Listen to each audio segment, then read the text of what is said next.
to your box. Is there a way that someone can put the like Judy and you, Mario, your camera's up at the top of the screen so I see you guys without having to scroll? Because I like to look at the people I'm talking to. You should be able to pin any of the screens for the people. Oh, really? Yeah. Let me see. So if you go to the little three dots, Yeah, of the that blue makes you big though. I don't want to make you big. I just want to. Right, but if you pin more than one person, then Oh, it I starts see what you adjusting mean. the size. Okay, see, I learned something new. Okay.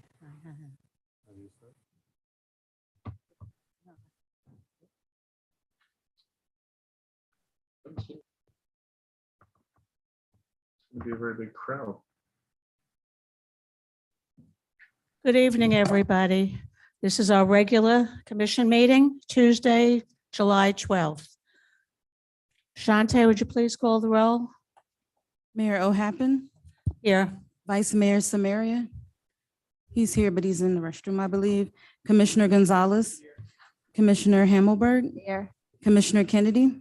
I'm here, but just so folks know, I'm attending via Zoom and I'm out of town on business. Thank you, Mayor. We have a quorum. Jenny, just to let you know, I may be having to leave your meeting a little bit early this evening. I have a dinner to get to. I'll stick around as long as I can and let you know when I'm leaving. Okay, thank you. We have a quorum, Mayor. Thank you, Shante. Commissioner Samaria, would you please do the Pledge of Allegiance?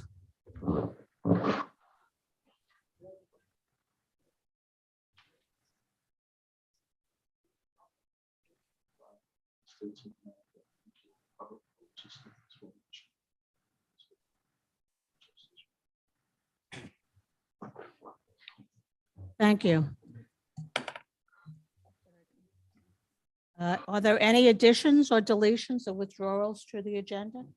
Actually, I was wondering if we could move 12A behind 12B and 12C because I think they're going to be a little bit shorter. And I think 12A is the discussion on swales and it's going to be more drawn out. So I figured You want to move 12A? behind C, 12C, To where?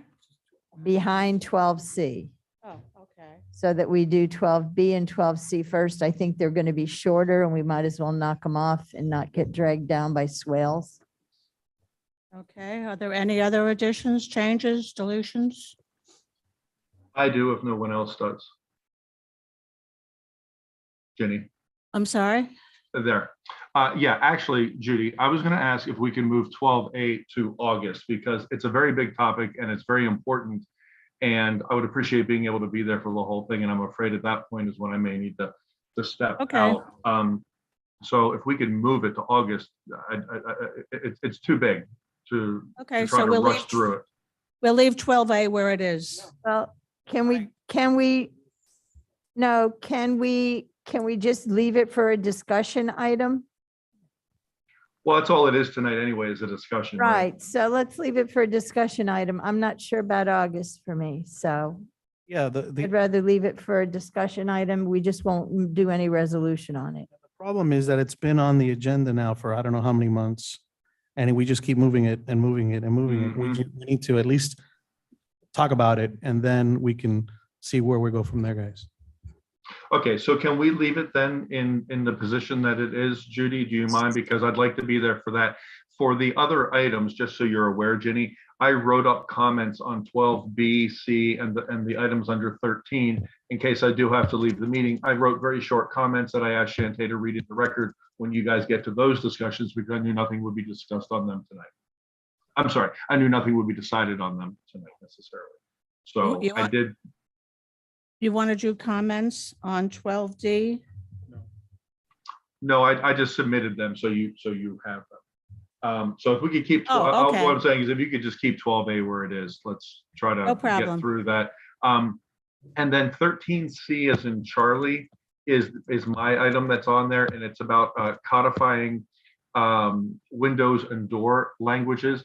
If you guys get to them tonight and I'm gone, if you would just move them to the next meeting so I can be there for that, But if you decide to do it, I'm totally cool with that. I would just appreciate it if you would bounce it for me. But if not, Shantae has my comments that she can read into record, and they're very brief. Okay. All in favor of the changes, say aye. Will we change anything? I don't think we changed anything. Actually, we didn't change anything. Yeah. Okay. Yeah, we're good. Thank you. We have to go by one. Miss Judy I made the would first. still rather see 12B and C before 12A. I think they're short items and we should knock them off before we get to the bigger one. I would still like to see 12B and C before 12A because they're shorter items and I'd like to knock them. Well, if that's the case, then put But D as in that's dog, the next. fence code edits there as well, Judy. If the idea is to knock small things off, then put B, C, and D there as well above A, and put A down below D as in dog. That's only good to change if everybody agrees, and Mac's not agreeing to that. So we'll leave 12A where it is. Okay? Okay, are there public comments? I'd like to open up public comments. It's 3 minutes. Please state your name and your address. Good evening, everyone. I'm Nicole Martinez. My address is 1001 Northeast 118th Street. I just want to thank you all for giving me an opportunity to address you this evening and express my interest in the position available on the Arts and Culture Board. I just moved to the neighborhood about 2 months ago with my husband Felipe and our toddler son Max, and we're very, very excited to be living in Biscayne Park with so much lovely nature and history, and of course, a wonderful community surrounding us. I just wanted to take a few minutes to let you all know of my interest and also express that I hope that you find that my experience is apt for the role. My relationship to the arts and culture is more than just a passion, but it's a lifeline. I've studied ballet since I was 4 years old until I was about 18. And after graduating with a journalism degree, I pursued a career in the arts. I've worked at many of Miami's larger institutions, including the Perez Art Museum and the Museum of Art and Design at Miami-Dade College. And I'm now the associate director at Fountainhead Arts, which is Miami's oldest and only live-work artist residency operating out of the Morningside neighborhood. In that role, I manage an over $800,000 a year annual operating budget. I oversee strategic planning, communications, and development. And my experience, I think, executing on an annual programming calendar and figuring out how to pay for it and how to market it, I think would be really apt for the role on this board. And I already have a wonderful working relationship with Lori Meritus and Sarah Johnson Court, who are both on the board. So I think I would be a really positive addition to the team. If you have any questions or want to ask me anything, I welcome you to do so now. Otherwise, I hope that you will give me a vote of confidence tonight. Thank you very much. Any other comments?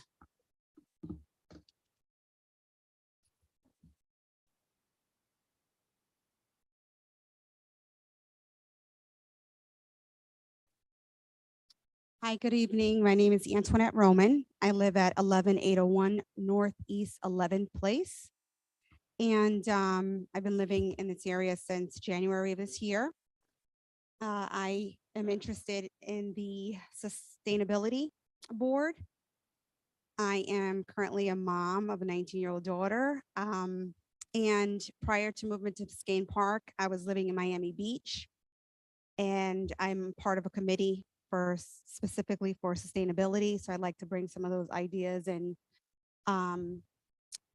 resources to the park here. I am an advocate of giving where I'm living. So I want to give back to the community and make this place greener and cleaner than what it already is.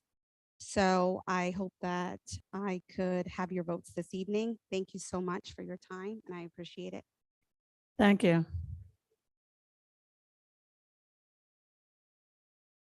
Welcome back, Gage. You've been traveling.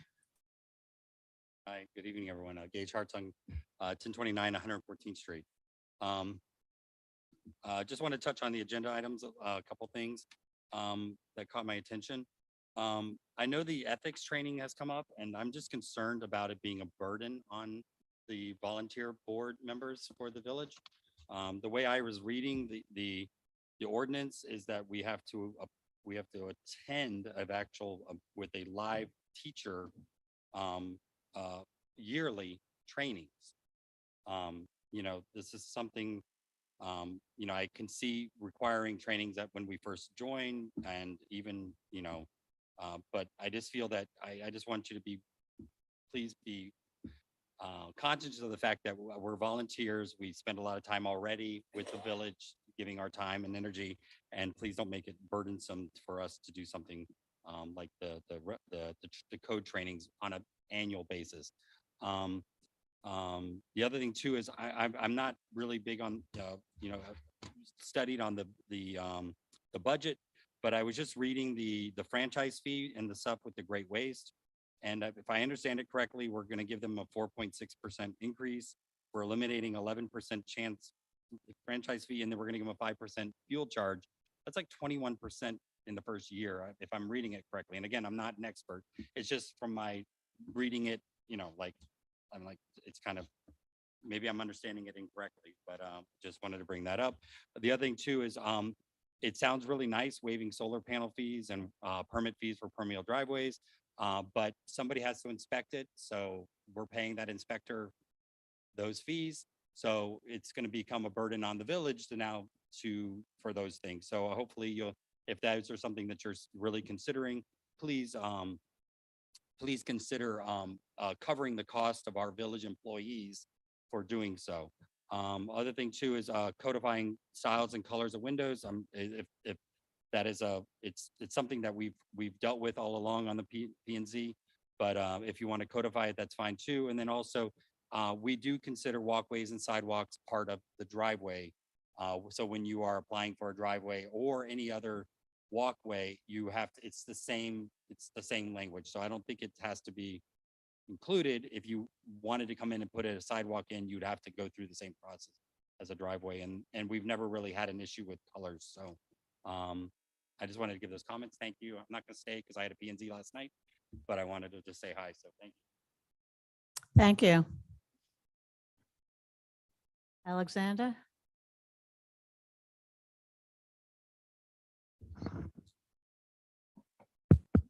Alexander Bernhard, 1015 Northeast 120th Street. Just very quickly, since Gage brought it up, I also agree with the ethics training. I didn't realize that it was going to be required to be in person.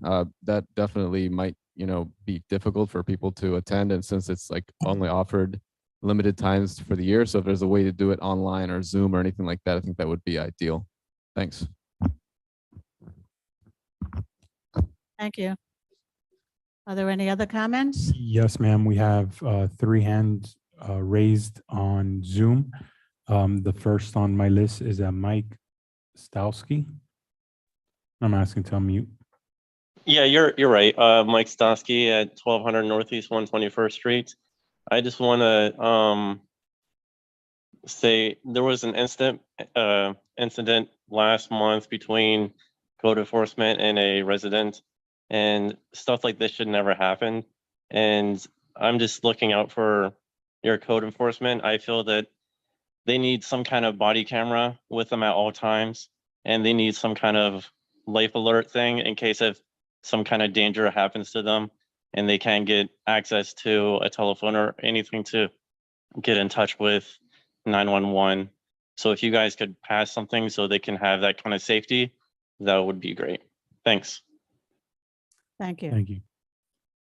Next, Madam Mayor, is Mr. Bob Anderson. I'm asking to unmute himself now. Yes, I just unmuted. It has to do with 11B, Great Waste, Resolution 2022-34.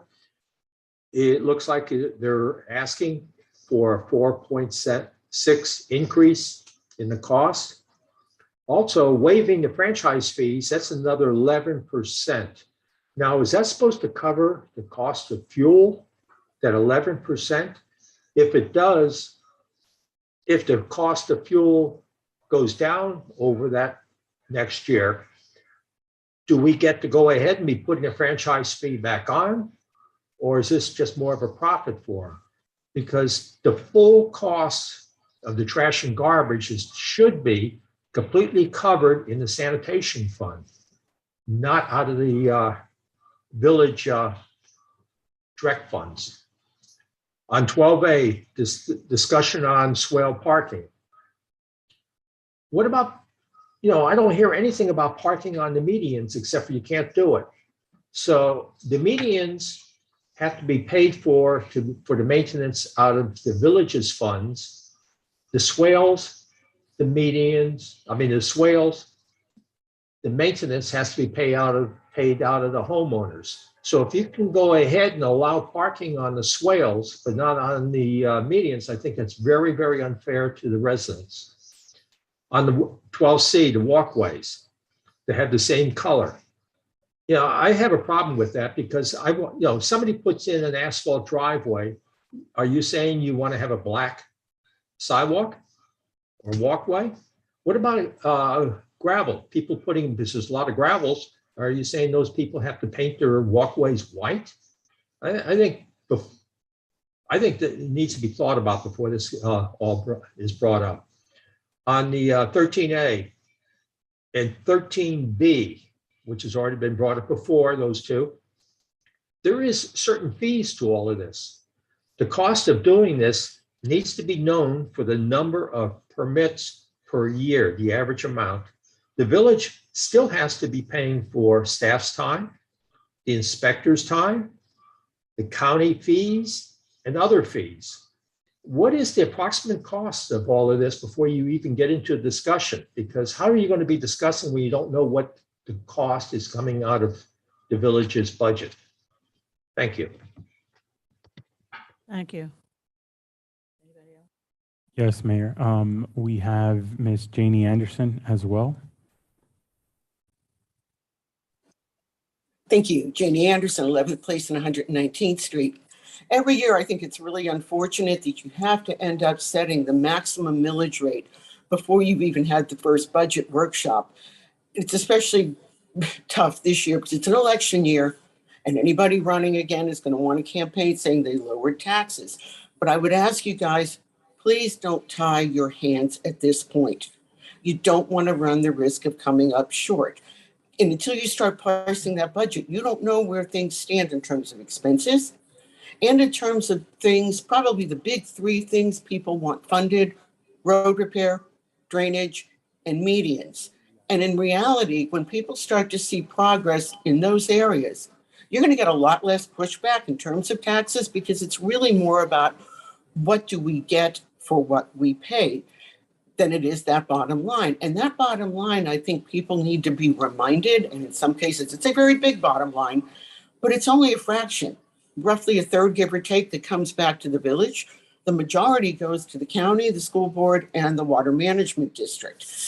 As far as swales go, for four of you to propose prohibiting any plantings closer than 5 feet to the road, not only, I'm sorry to use this phrase, but it's very HOA-like, and it's a solution in search of a problem. It also contradicts our status as a Tree City USA and a bird sanctuary.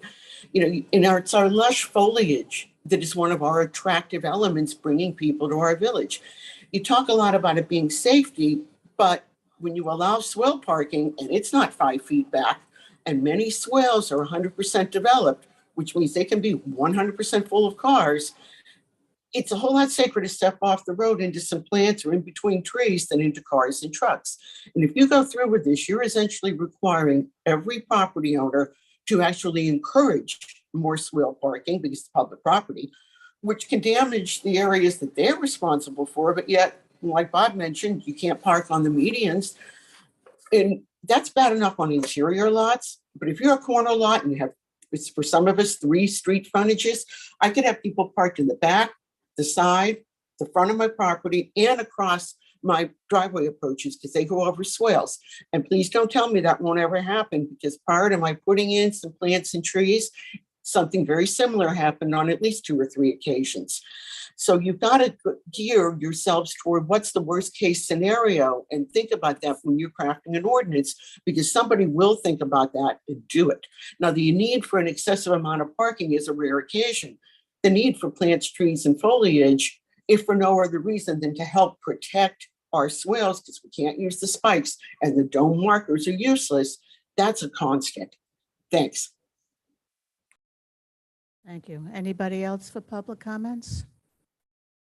Madam Mayor, I do not see anybody else on Zoom for public comment.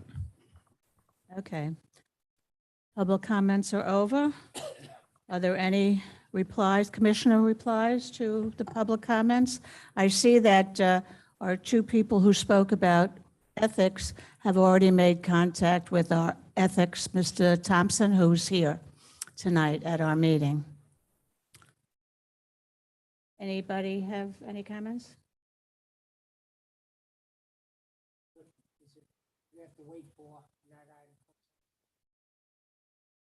Sir, can you turn on your mic? I can't Okay. hear Dan. Please. Hi, yeah, apologize. Do we have to wait until the item comes up? Mr. Thompson, you have a problem with that you have to wait till the item comes up? He's coming up very soon. Okay, okay. I just didn't want to keep you here unless, because it's very nice of you to be here. Okay, thank you. Okay, are there any commission reports? Yes, Any? yes. Commissioner Hammelberg? Yeah, I just wanted to make a note that I'll be attending the Miami-Dade League of Cities Board of Directors meeting tomorrow afternoon. I also want to let people know that Sally Hayman has been notifying residents of Operation Greenlight, which is a countywide event from July 9th to July 17th, where you can pay traffic, parking, and criminal fines and save on the collection charges. You can resource that program at www.miamidadeclerk.com or by calling 305-275-1111. And I want to thank everybody for Mango Fest. It was a big hit. Thank you. Any other comments? Are there any reports, board reports? Actually, Judy, I'm sorry, Ginny, Jesus, I'm sorry. I have a Go ahead. couple of things I want to say, if you don't mind. Did everyone else have a chance to talk? I'm sorry? I can't see what everyone's doing. Did everyone else have an opportunity to talk to the other commissioners? I don't want to jump in. Yes, everybody had the Okay, opportunity. okay, very good. So Judy mentioned Mango Fest. It was a fabulous event, and I think it's important to always call out our volunteer boards when they do such a bang up job. I was there selling baked goods, so I got to go in sales mode, which was a lot of fun. I met so many neighbors, and I just want to tell everybody how many new residents of Biscayne Park are turning out for these events. It's really quite awesome to see. I literally met someone who was unpacking a moving truck that day and moving into their home, but saw a sign from Mango Fest, and they came. The board did a fabulous job. One of the things I'm going to be asking the commissioners to talk about during budget season is having to formalize the village's participation in these events, because I think there's a big missed opportunity there for us to engage in a more formal way when we have residents coming to an event, in terms of handing out literature and encouraging them to sign up for email blasts and all that kind of stuff. So they did a great job. Now we have another village board. I've been recruiting people for boards, and it's great to meet people and when they're excited about helping out with the village. I just want to say out loud that we have another village board that is in need of some membership as well, and that is our Parks and Parkways board. So without getting on my soapbox here, one of the reasons why many of us have moved to Biscayne Park is because of the way it looks, the lush landscaping and the green spaces and our tree canopy in particular. Parks and Parkways is the board that for many years has advised this commission on the maintenance and development of our green spaces. And right now we have openings on the board that do not allow us to even to allow the board to even function. So I know some people recently who I spoke with are planning to sign up for the board, but we need additional members. So if anybody would like to learn more about that important board to this community, you can go to Village Hall, and Shantae, I'm sure, will be happy to point you in the right direction for that information. You can also go on our website and search under boards and committees, read about it, and find the application there. And I'm certainly happy to talk to anybody who would like to learn more about it. One other thing I want to mention real quickly, we have a lot of things in the pipeline here in this commission, which is fabulous. I love us being so productive. But one of them that people are asking me about now is our, I should not call it the Mcmansion Ordinance. And people are saying, whatever happened to that? And I want to assure everybody that it is actively being worked on behind the scenes. I'm a little disappointed that it's taking this long to get back to the commission, but the outside planning agency and some of our village boards have been working on it. And I think we may see it back to us as soon as August for us to start taking a hard look at that and deciding what the commission wants to do. So I want people to know that the Mcmansion Ordinance is very much alive and happening. We'll see if something happens, but the topic is very much alive, and the commission will decide what will happen, if anything, here in the next few months. And the topic is coming up because there have been some more houses demolished recently, and people are seeing lots of things happening in the village that they think, that they're hoping might be prevented from happening once we adjust some of the language in our land development code. So I want people to know that that's happening. That's all I got. Thanks, guys. Thank you. Are there any board reports?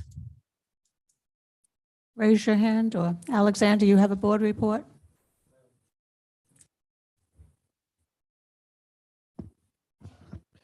Alexander Bernhard. I'm the chair of the Sustainability and Resilience Board, 1015 Northeast 120th Street. A couple of people asked some questions about the proposal to waive permitting fees, which of course are valid questions to ask. So residential solar panels, they actually provide value to the entire community in a couple of ways. First off, they reduce carbon emissions that would otherwise have been generated by the utility. And really importantly, what they do is they reduce peak demand on really sunny days. And so what happens on those days, usually the utility has to resort to what they're called peaker plants, and they're like the most polluting plants out there. So when residents are putting solar panels on their house, they're actually minimizing that peak load. So this is actually providing a real actual value to the community that translates directly into the cost of what utilities are incurring. So there's actually a value to that. And the actual cost of it, I'm not going to use the word minimal, but I'll tell you what it is because I actually got the information. So last year for 5 solar panel permits, the fees were $2,427. And then I'll talk in a minute about the permeable surfaces as well. So it's not a significant amount. And like I said, it is offset by what it provides for the community. So permeable driveways, as we recently saw, flooding is a real issue that we have to deal with. And the more permeable surfaces that we have in the village, the better. And so this is a really big deal. And one of the best ways to combat this flooding is with having permeable driveways. And so instead of going the route of banning non-permeable driveways, which other municipalities are doing around the country, by the way, these are items that the Resilience Board unanimously recommended, was to waive the permitting fees for permeable driveways. So that would be gravel driveways, permeable turf block style driveways. And so right there, you have another very tangible benefit for the community, which is offset by another cost, which is not a great cost. So last year, there were 31 driveway permits with the total fees of $10,000. And a percentage of those were permeable. So, we would estimate that if we can get people at least 25% to adopt permeable driveways, we'd be looking at something around maybe $3,000 a year in fees. People are still going to get paid. Nobody's going to be inspecting for free. People are still going to get paid. So it's not like people are going to be doing this for free, and the costs are going to be relatively small. And again, there's something that's added to the community for this. So regarding the discussion on swales and right-of-ways, we've commented on this before, and we unanimously recommended that absolutely no non-permeable surfaces be allowed anywhere on any swale under no conditions. So this is something that if you take a walk around the park, you'll see that there are already swales, some of which are completely paved with asphalt. I don't know what we're planning on doing that. I guess, there's talk about grandfathering that. At the end of the day, it's actually public property. So we would be within our rights as a village to go in there and remove those. And I think on a personal basis, this is not something that we voted for as a board, but we did discuss that should be addressed. So, and also parking on the swales. We also recommended that there's no permanent parking on swales, because what happens is that even if that's not a developed surface, the grass and the surface, it gets compacted and then it doesn't drain water. So there really should not be any cars parking there or the medians on any permanent basis. Banning it altogether is not realistic. I just had a birthday party for my son at my house and people had to park on the swales. There's no realistic scenario where people wouldn't be able to park there at all, but people parking there permanently is something that we should try to discourage in whatever way we can. And for now, that's it. Thank you. Thank you. Are there any other board reports? Madam Mayor, I have Janie Anderson to report for the code.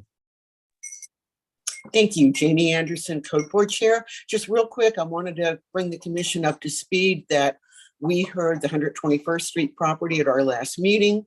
We have given them a deadline of August 17th, which is the night of our August meeting, to come back with an approved and final plan for the property. But mostly, I would like to take this time to give a huge shout out and thanks to our village clerk.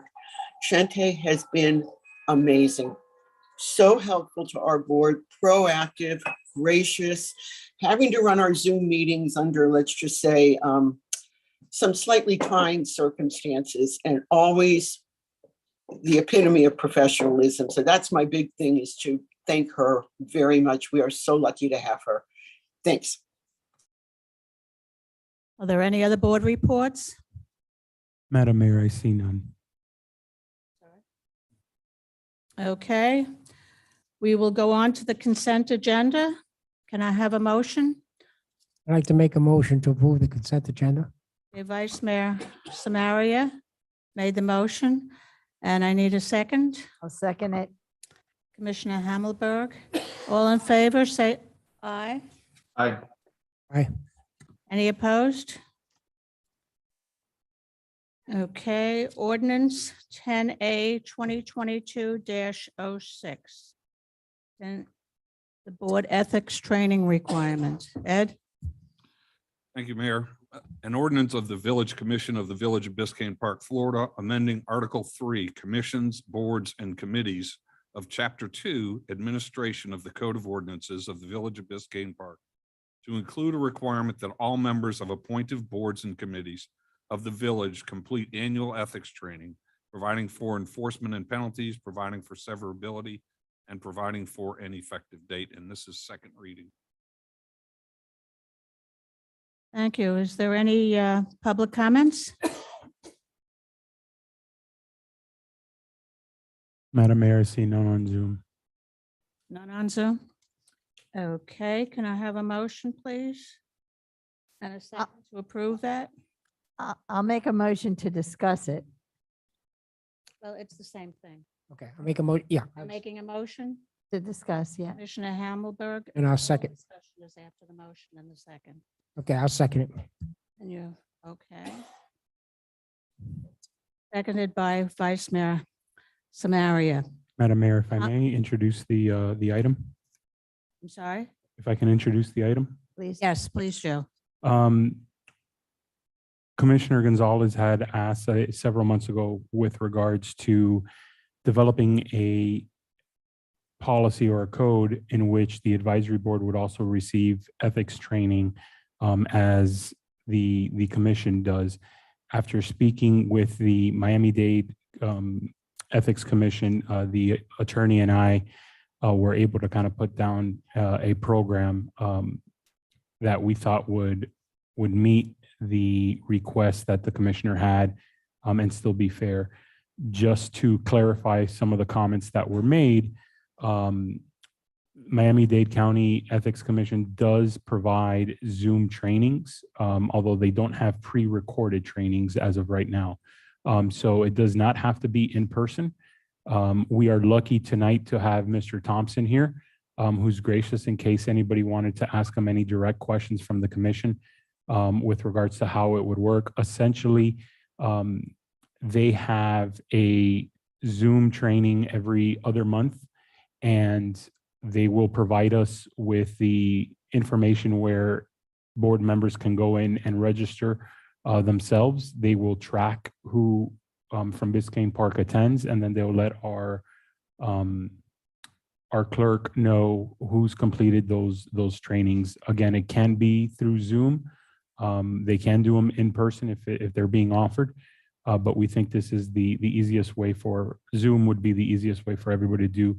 I don't know if they have any intention of going into a pre-recording in a future date. And if that becomes available, we can more than willing make that accessible to any of the board members. But right now we do have a virtual option. Thank you. Mr. Thompson, do you have anything to say on this?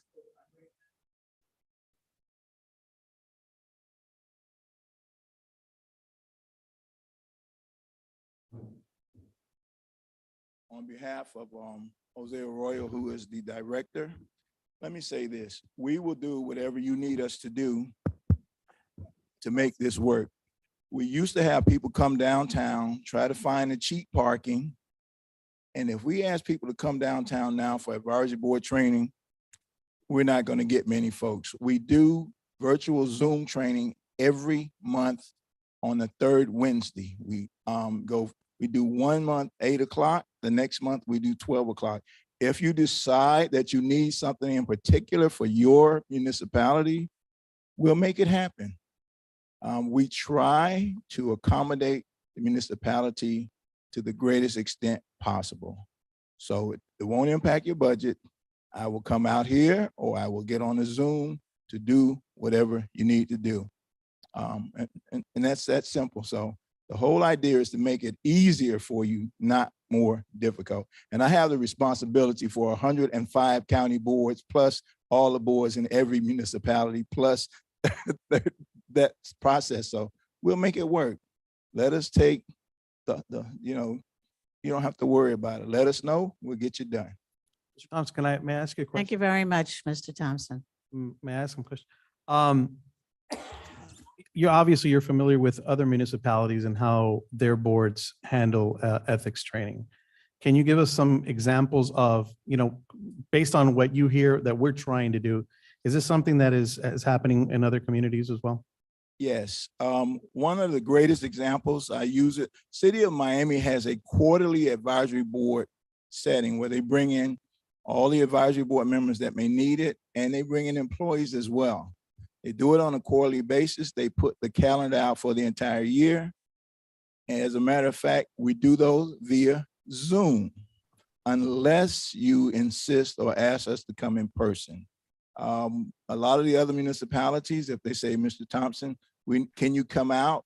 We go out and we get it done, or we set up a Zoom link, have people, join us, and we take a list of names of who's taking the training, and then we send it to the appropriate municipal clerk, or if they're on county boards, we send it to the appropriate county, the clerk and the county board. So I like the quarterly scenario.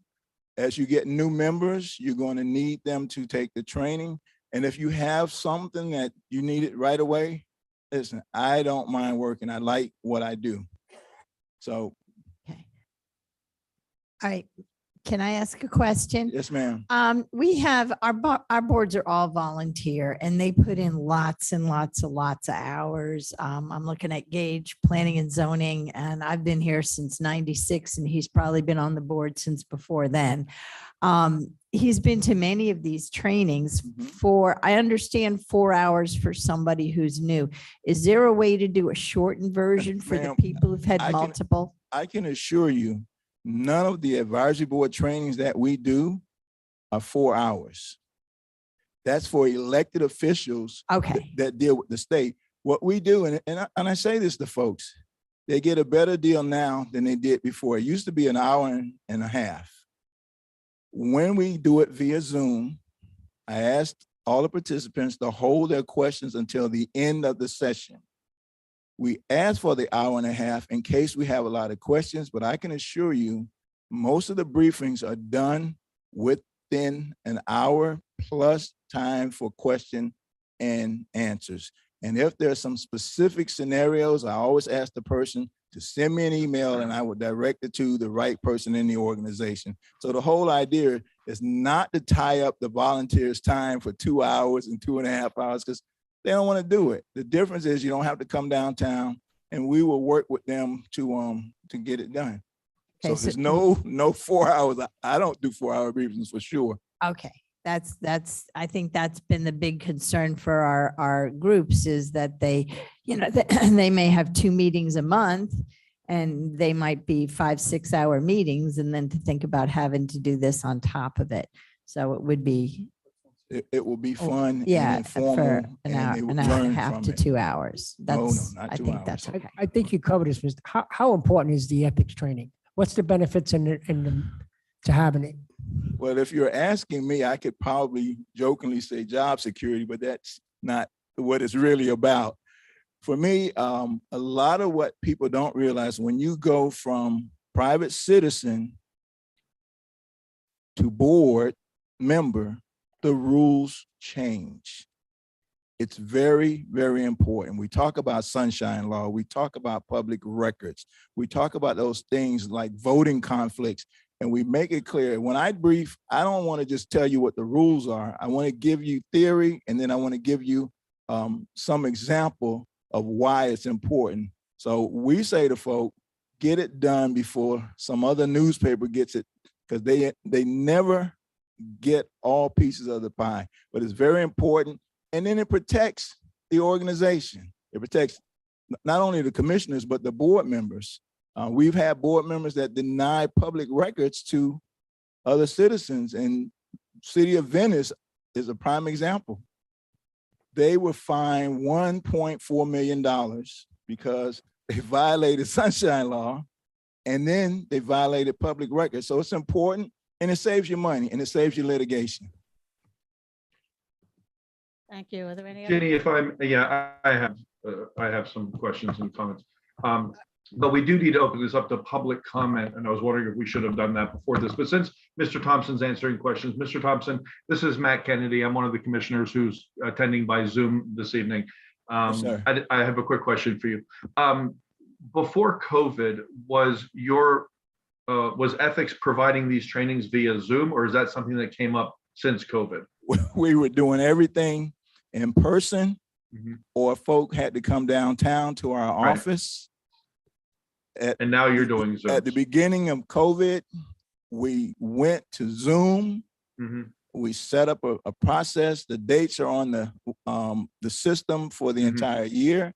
And again, as I said, if you want something in addition to that, call us. We'll make it work. Okay, here's my concern, and this is, I'm going to address this to my group, not back to you, Mr. Thompson, is that, guys, and I know we're going to have a full discussion about this, is that because of COVID, they started offering Zoom, the Zoom option. My concern is because of the way the language of this ordinance reads, if they were to decide in a post-COVID world, and people have forgotten that COVID even existed, but our ordinance lives on until we change it again, right? That if they decided we don't need to do a Zoom option anymore, and it all went back into in person, then our board members would be beholden to the language of our ordinance. So my problem isn't what their organization's doing. It's my challenge is with the wording of our ordinance, which is very open-ended and says they have to provide a certificate of completion for whatever Mr. Thompson's organization provides. If their organization changes it to no more Zooms, then we would default to the in-person thing again. So we'll discuss this. I think we need to get on to comment, and several of them already mentioned the 4 hours. The reason why people are concerned about the 4-hour requirement is because that language is actually in the ordinance that we're going to discuss here. So I'll bring that point up again here in a minute, but maybe we should move on to public comment so we can have our full discussion. I feel like I'm kind of jumping the gun, but I did want to get that question answered. Commissioner Kennedy, we did have public comment available prior to the motions, so we've already done that. Oh, did you allow people to comment on this ordinance already? Yes, sir, we did. Oh, I'm sorry, I didn't hear that. I missed that somehow. I'm sorry. Are there any other comments? You address that, I'd like to have Mr. Thompson address what Mr. Kennedy just said. There is no way we would deny you to have us come out in person. Even if you have a couple of people that need the training, set up a Zoom link, call me, whatever, we will make it work. I understand what Mr. Anderson is saying, but the bottom line is, I don't get into your ordinance or resolution. I would never tell you what you should or shouldn't do. We will provide the training as best as it is convenient for your organization and your volunteers. Believe me, when you deal with 105 boards, you cannot demand or tell them what they should or should not do. 21 Okay. years of experience has taught me that, okay? Okay, then if public comment already happened, then let me finish on with my comments. Here's my concern about this. And I understand the intent and I'm fine with the intent. It's some of I always get myself twisted up in the language of what we're going to approve because it comes down to the language, not the intent of the language. So my first concern is if they stop doing Zooms, then this code would require them to do an in-person thing. Perhaps we might add into this, I don't know, Valerie might want to chime in here, if it's an appropriate thing to add into an ordinance. We would add language that the village will arrange for quarterly in-person trainings in the village, physically in the village, upon request. So if a new board member came on, the folks we're going to appoint this later on this evening, for example, if the Zoom option were available and they Zoomed in and got their certificate, they're good to go. But if that Zoom option didn't happen for some reason, it wasn't available, they stopped doing them, then at least our ordinance would kind of protect them and say, look, it's on the village to, upon request, to set these up on a quarterly basis so people can make the requirements of this ordinance. That's one thing. We need to strike the 4-hour wording, I think, because that's where we're getting twisted up on this. There's another language thing here, Valerie. It says in here, let me read to you exactly what it says. It's in section number 1. The first sentence is very clear. They have to get certified and prove it. Done. Then it says, upon reappointment to the board or annually, whichever comes first, which means ultimately, truly, every board member every year has to do this next part. It says they have to do it again, a refresher. And it says within 90 days after their reappointment, or within 90 days of the anniversary date of their appointment. So it's either 90 days after they're reappointed or within 90 days of their reappointment. That within language makes it possible for them to do it prior to the 1 year. They could do it as early as the 9-month mark of their 1-year term that we're talking about. I'm not certain if that's what we intended. I don't know that it really matters, but I just want to make clear that's what it says. So in the case of reappointment, it's very clear it's within 90 days after, but on anniversary dates, it's within, and within would be 90 days before or 90 days after. And then it talks about the refresher course. My other comment on this is it says refresher. Is it clear enough that we intend this to be online? That's what we had talked about, was the fact that as commissioners, we have the option of watching this 4-hour, it's a recording of a Zoom meeting, and it's online. It doesn't say that on here because it doesn't. Is it clear enough that we will accept an online refresher? And then my last comment is, I think the village should take on the onus of reminding people that they're required to do this, and I think the village should be taking on that responsibility every year and not leaving it up to the board member. And I know they're not automatically kicked off the board, and it comes back to us and we have to vote to remove them. But it is language that sounds very onerous and kind of threatening when it's put in an ordinance, So we do have to make sure it says what we want it to say. So again, I don't know if that's something that we can put into an ordinance, that the village has that responsibility, but I'd like to hear everyone else's thoughts on the points I just made. Okay, I also would like to see where it says in section number 2, 4 hours of ethics training, a refresher course. If he's saying that it's 1.5 to 2 hours, then we need to amend that before we vote on it.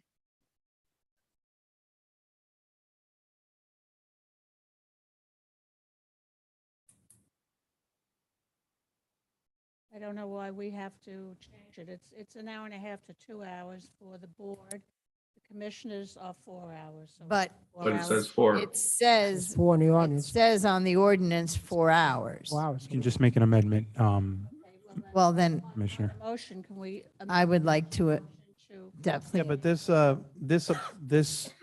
the headline here says chapter 3, commissions, boards, and committees.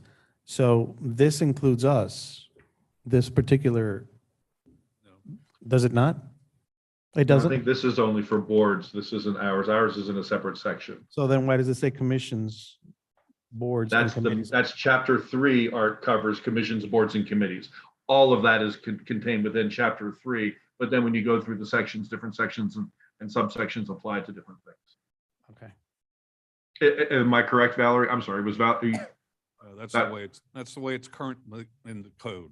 Yeah. That's just the title of the chapter. Yeah. Okay. Okay. So there's somewhere else on here where it talks about the commission, correct? I don't want to change it and then have it come back to us and say, That's well, awesome. you know what I'm saying? Yeah. I don't want to change that 4 hours and then it's not 4 hours. We put 1.5. It's really 4 for I don't us. think we need to put any number in there. I think you should just simply say the refresher ethics course described in subsection 1 above shall include ethics training that addresses . It includes ethics training. And if ethics training takes an hour, if it takes 4 hours, that's what it is. That sounds better just to change that. Commissioner, Remove the. this has nothing to do with this village commission. This ordinance has nothing to do with that. So whatever you have to do outside of this ordinance. Okay. All right. And I'm good with that. You're good with striking the words 4 hours of. Yeah, I don't think, listen, it might be an hour and a half, it might be 2. Right. So So what we are we don't need gonna to put? put a time limit in there. Just, Yeah, if you so just let's- strike the words 4 hours of, it Exactly. reads shall include ethics training. It's That's ethics it. training, whatever it is, it that is. okay? Exactly. Ed, if we just Yes. remove the long amount as- of hours? As long as y'all pass it, the motion, yes. Okay. You want to amend your motion, Judy? I will amend my motion to strike the words in section 2, 4 hours of, and just have it read the refresher ethics course described in some section 1 shall include ethics training that addresses. I second it. Okay, but before we go on to vote on this whole thing, I brought up some other things here that I think are worth addressing.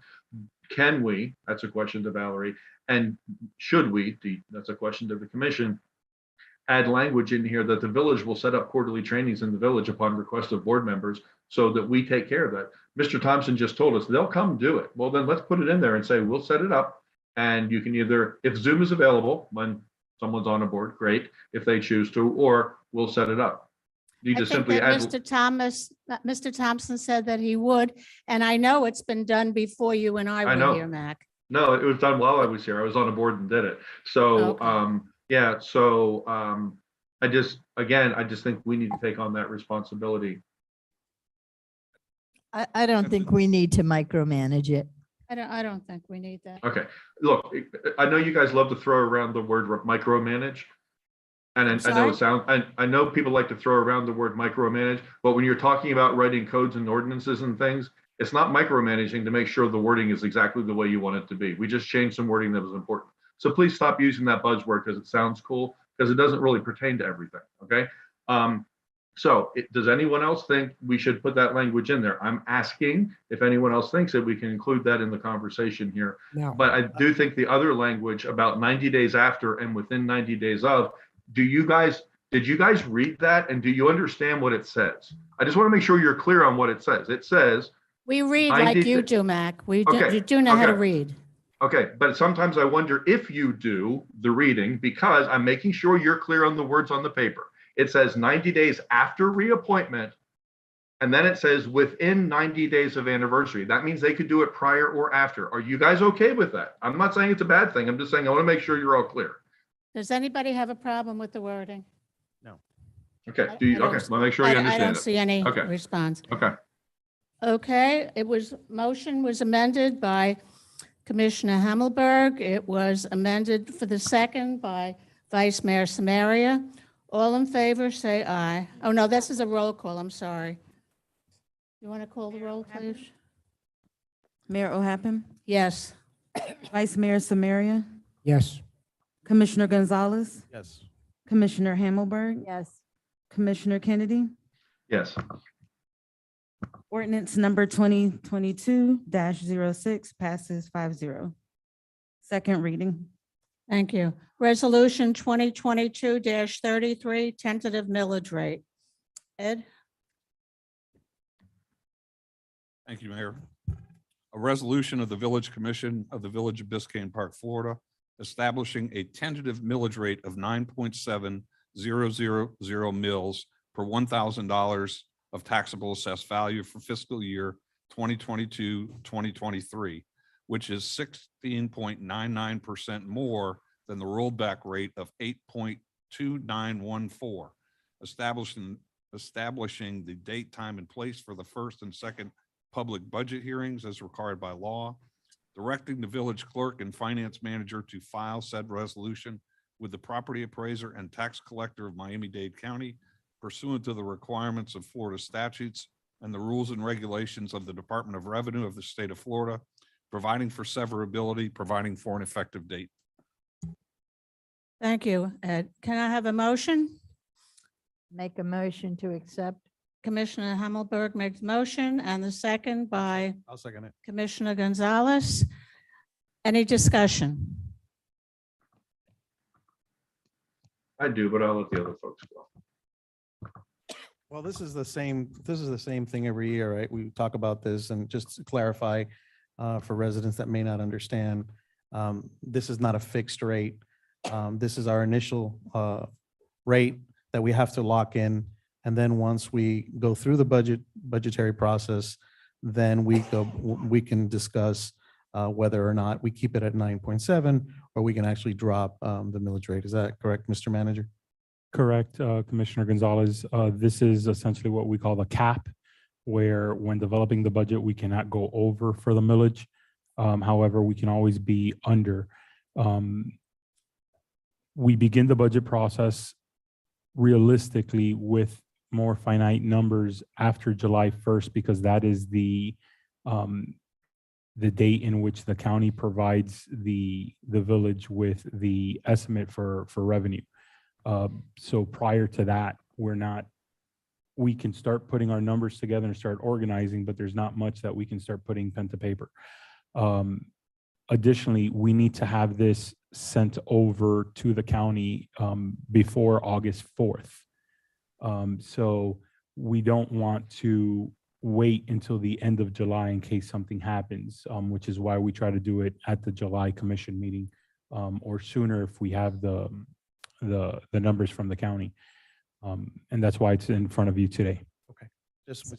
We just need to make sure that we explain this every year Right. so that people understand what it is that we're So doing today. this is our top cap. We can't go over it. We can go under it. Correct. Perfect. Right. Is there any other commission discussion? Can we have a voice vote? All Commissioner Kennedy, did you have a comment? No, I wanted to make sure Art clarified for everyone listening. I do like that to always be explained because new people to the village don't understand, and other people, need to be reminded of it. But now we get to work. So now we have our maximum, and we'll try to do the best we can to get a nice budget in place for everybody that gets done what we all want to get done, and we'll try to get it lower if we can, as much as we possibly can. So I'm happy with this. It's a good place. It's a good starting point.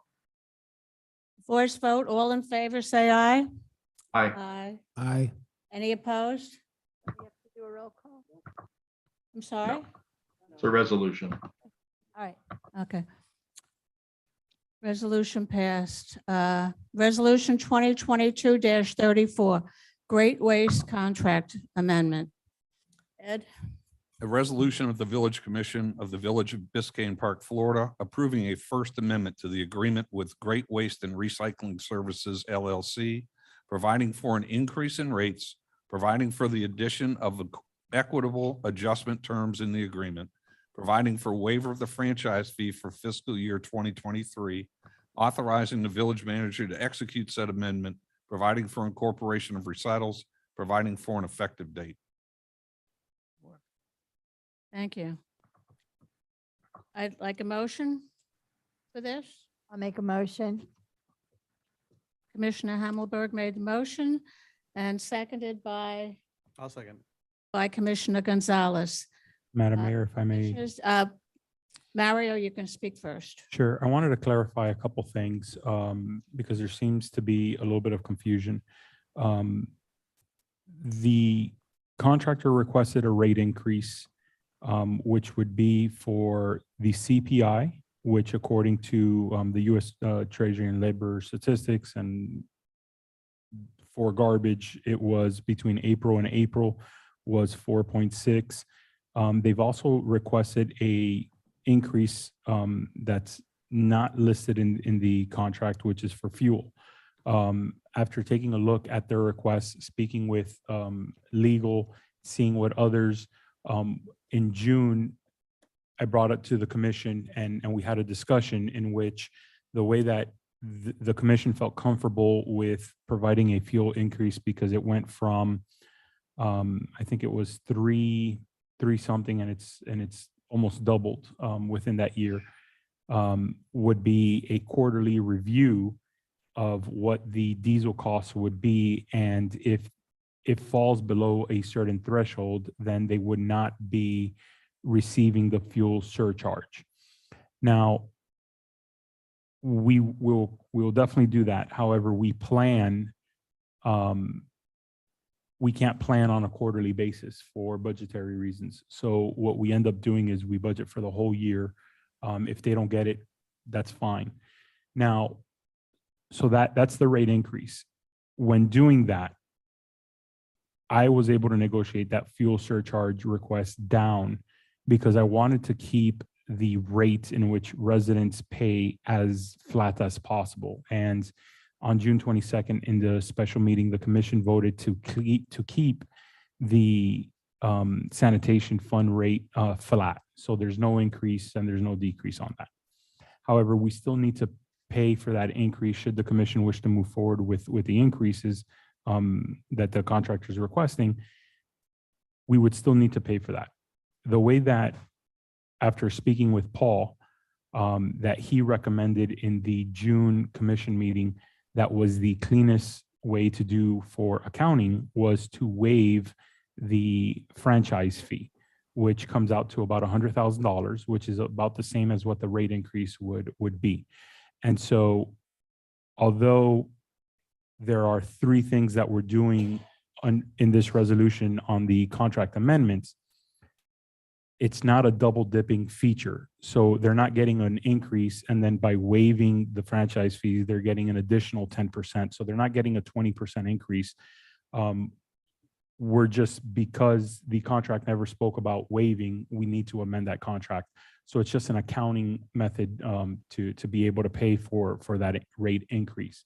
So the rate increase is for about 10%, where our franchise fees will end up paying for that. Essentially, what will end up happening, which is the process that happens right now, is the village gets billed. We end up paying the invoice. We bill the contractor the franchise fee. They end up paying that invoice.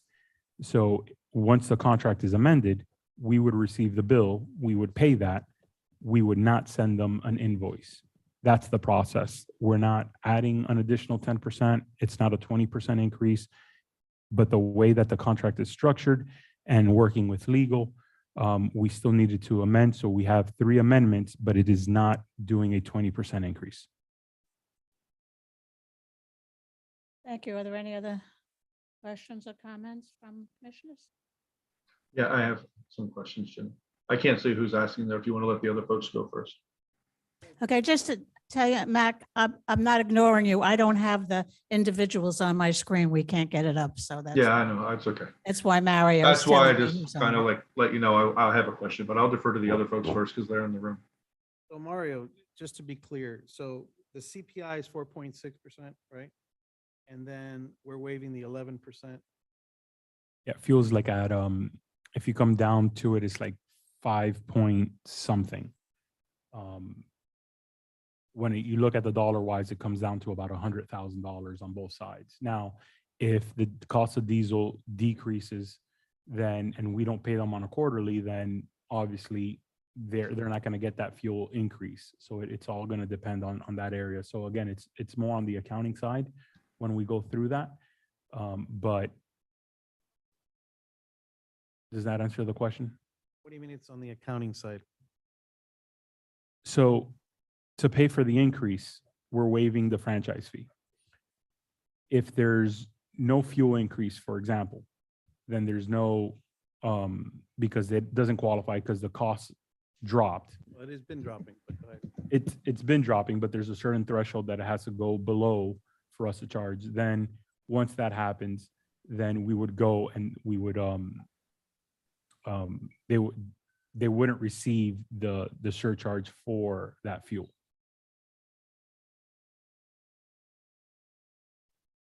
Any other questions Let's see. or comments? Yeah. Commissioner, Vice Mayor Samaria? See if I can explain the way I want to explain this. As a businessman, when I make my prices for the customers, I project what my cost is going to be in the future when I charge a customer. Now, I don't have contracts, so I'm using, if I had contracts, that's a contract that I honor with the residents. If I charge them $50, I'm basing it upon what I think my cost might be in the future. Is already added in. This is a contract. We need to honor this contract. They should have projected what the fuel costs would possibly have been. So in this case, I can't support this. Thank you. Well, I don't think you can predict the war. I don't think, there's a lot of things that you can't predict. I understand what you're saying, but there are certain things that happen in the world that you can't really predict. Yeah, but as businessmen, and I know what you're saying, but as businessmen, we add extra stuff that we project. Meaning if No, there's nothing- please address the whole commission, I am, okay, I'm sorry. not individuals. But I just think that that's a cost that I project if something's going to happen in my chemical. Okay, here's the perfect. My chemicals are going to go up. I don't know for sure that they're going to go up, but I project that they are going to go up. So I add that extra cost into my service. That's the way I can explain it. Same thing as what you're saying, Commissioner Gonzalez. I agree with you. We can't project that, but you can project the gas. I can project my chemicals. My chemicals are going to go up. I know it's going to go up. Now, is it going down? Am I going to give the customers money back? No. It stays at the flat rate that they agree upon. I think that's the only, that's the way. Well, in my business, I did it differently, Dan. I raised prices when things went up because if I didn't raise prices when things went up, I wasn't going to stay in business. So I had to increase my rates in order to keep up. So I understand where they're coming from being a small business. And I think it's the right thing to do. Mario, let me ask you a question. Obviously, we don't have to approve any of this, correct? Correct. The 4.6, you have to I'm pay okay. pursuant to the contract. The 4.6. CPI that's already built into the existing contract, we have to pay that. No, that's optional. It's discretionary. That's the fuel that's discretionary. No, the CPI is also No, the rate discretionary. is too. It's up to, it says it's Mario, that it's up, the manager has the sole right to approve that or not. I stand corrected. Thank you. Okay, so then my Which is, question which, is, I'm sorry, go ahead, Art finish. so then my question is, if we stick to the contract and if we say we are going to disagree to this, what could be the potential ramifications? The contractor either swallows the cost of the inflation, which I think is high over the last year, and everybody would agree to that, or they can back out of the contract. And how long would they have to back out of the contract? I would have to look at the contract. Is it 6 months? Give me one moment. I don't have. I thought it was 180 days, but I'm just going by memory of having read the contract. Yeah, it can't be 60 days. I doubt highly it's 60. I think it was 100, I don't know why 180 days, 6 months pops out of my head. Same thing, Commissioner Gett, I agree. That sounds familiar, 180 days. Well, is Mario looking for something to answer your question, or I can't see him? Yeah, go ahead. Yes. Yeah, he's looking. Yeah, if I can, I have some other comments I want to make, Ginny, but I want to respond to something Dan said. I want to take a crack at what Dan said in a slightly different way, because I'm not disagreeing with him. You can't project, costs going up, to Art's point. But I can tell you that many businesses right now are feeling the pinch because of things that are going on in the economy. And sometimes businesses take the hit and they ride it out until you get to the far side of whatever's going on. The company I work for, I don't own the company, I'm employed by someone, and we are experiencing right now, live, fuel surcharges from our shipping companies that we ship goods to our clients. And we're not passing it along, and we're not adding fuel surcharges. We're eating it. So, and it's impacting our bottom line. The cost of goods, the cost of packing materials. We sell individual products that have to be packed up in bubble wrap and things, have doubled in cost in the past year. We have not passed that along to our clients. It's a cost of us doing business. Now, at some point, might we? But no, maybe yes, but it's way too early for us to do that. We are looking at other ways to make our business more efficient, to absorb that some other way. But our reaction to paying more, FedEx charging us more for fuel and the price of packing materials skyrocketing is not to pass it on to our clients. We don't have a contract with our clients. We just charge them for stuff. But it was not our knee-jerk reaction to simply do that. We're writing it out. But yes, we're looking for efficiencies in other parts of our business. And we're accomplishing the same, some of this, we're impacting our bottom line in some of the same way by doing other things at the company. So I'm not real comfortable in necessarily just kind of giving this to them, because we don't have to give them a rate increase or a fuel surcharge or take away the franchise fee. We don't have to do any of it. They can ask us to do that. And the contract does say, according to what I read in section 8A of the original contract we signed a year ago, that the manager, Mario, has the sole right to increase the rate. So that was a question I posed to him earlier, was why is this coming before the commission? And he said, because he wants to, be open and make sure we're all buying into this as well, which I absolutely respect and admire him for doing that. But he does have the ability to just approve a rate increase, just so we're all clear on that. Mario could do it Mac, himself. let me just answer real quick.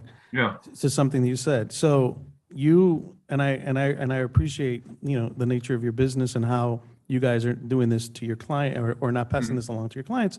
Yeah. But you just said something.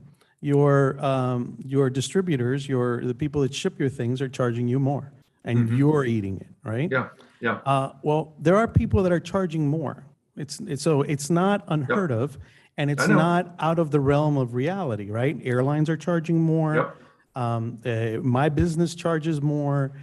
So because you guys are doing it, that's wonderful. But that doesn't mean that it's not happening in the business world. Oh, I right? understand that. I understand Okay, that. But I'm saying companies so it's can not absorb something things out of, too. yeah, I understand, but it's not something that's out of the norm. I absolutely appreciate that. And companies are increasing things all over the place, and some of other companies we do business are as well. And sustainability wise, just your company, all companies, they won't be able to eat that for very long. They'll eat it for a while. Exactly. That's what I'm saying. Then you're going to start seeing people get laid off. Right. And I've seen it happen. Okay, let's get an answer from our manager. So I'm sorry, but I did ask, but that was loud. Yeah. I'm sorry, but I did ask, what are the ramifications? Okay. Okay.